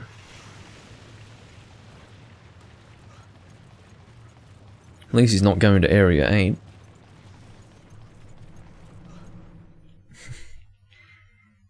The delicious selection of 7-Eleven food. No, I do hear good things about that. Oh dear. No. Oh, that follow-up, I always find myself falling for his follow-up. I position myself to hit him after his first attack, and then he goes into the follow-up and fucks me. I don't know how I haven't learnt to not do that by now. I usually remember to avoid it, but sometimes I still fall for it, and it's kind of ridiculous that I do. I guess I'm just too aggressive.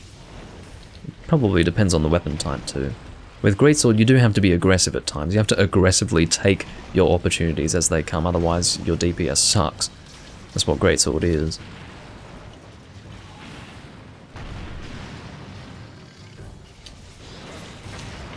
Very good.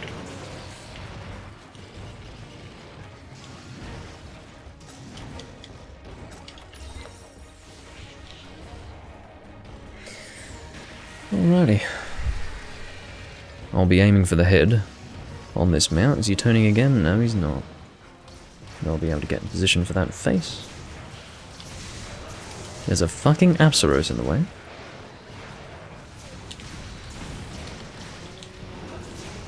Very nicely done. Let's carve the Apsaros, why not? Apsaros do not have their own... Excuse me, they do have their own carves, but that is an account item. So technically they don't have their own materials if you don't include account items. It's so funny, I was going to say, they don't have their own materials, and then I see something appearing on the screen that says Apsaros, but yeah, it's an account item for sure. Yeah. An organ that may deliver hidden benefits if prepared a certain way. Well, that's very mysterious, isn't it? Prepared a certain way. I guess it's none of our business because we're selling it. It's an account item. Fast food vending machines, that's pretty good. Although I do know that they have fast food options with people selling the food, like McDonald's and KFC obviously have people serving you, and KFC is actually a big deal in Japan, from what I understand, because they don't really do chicken over there. So KFC actually became a big thing. If people want chicken in Japan, they'll go to KFC, sort of thing. And it's no doubt better than whatever it is over here and in the US, so... As is McDonald's.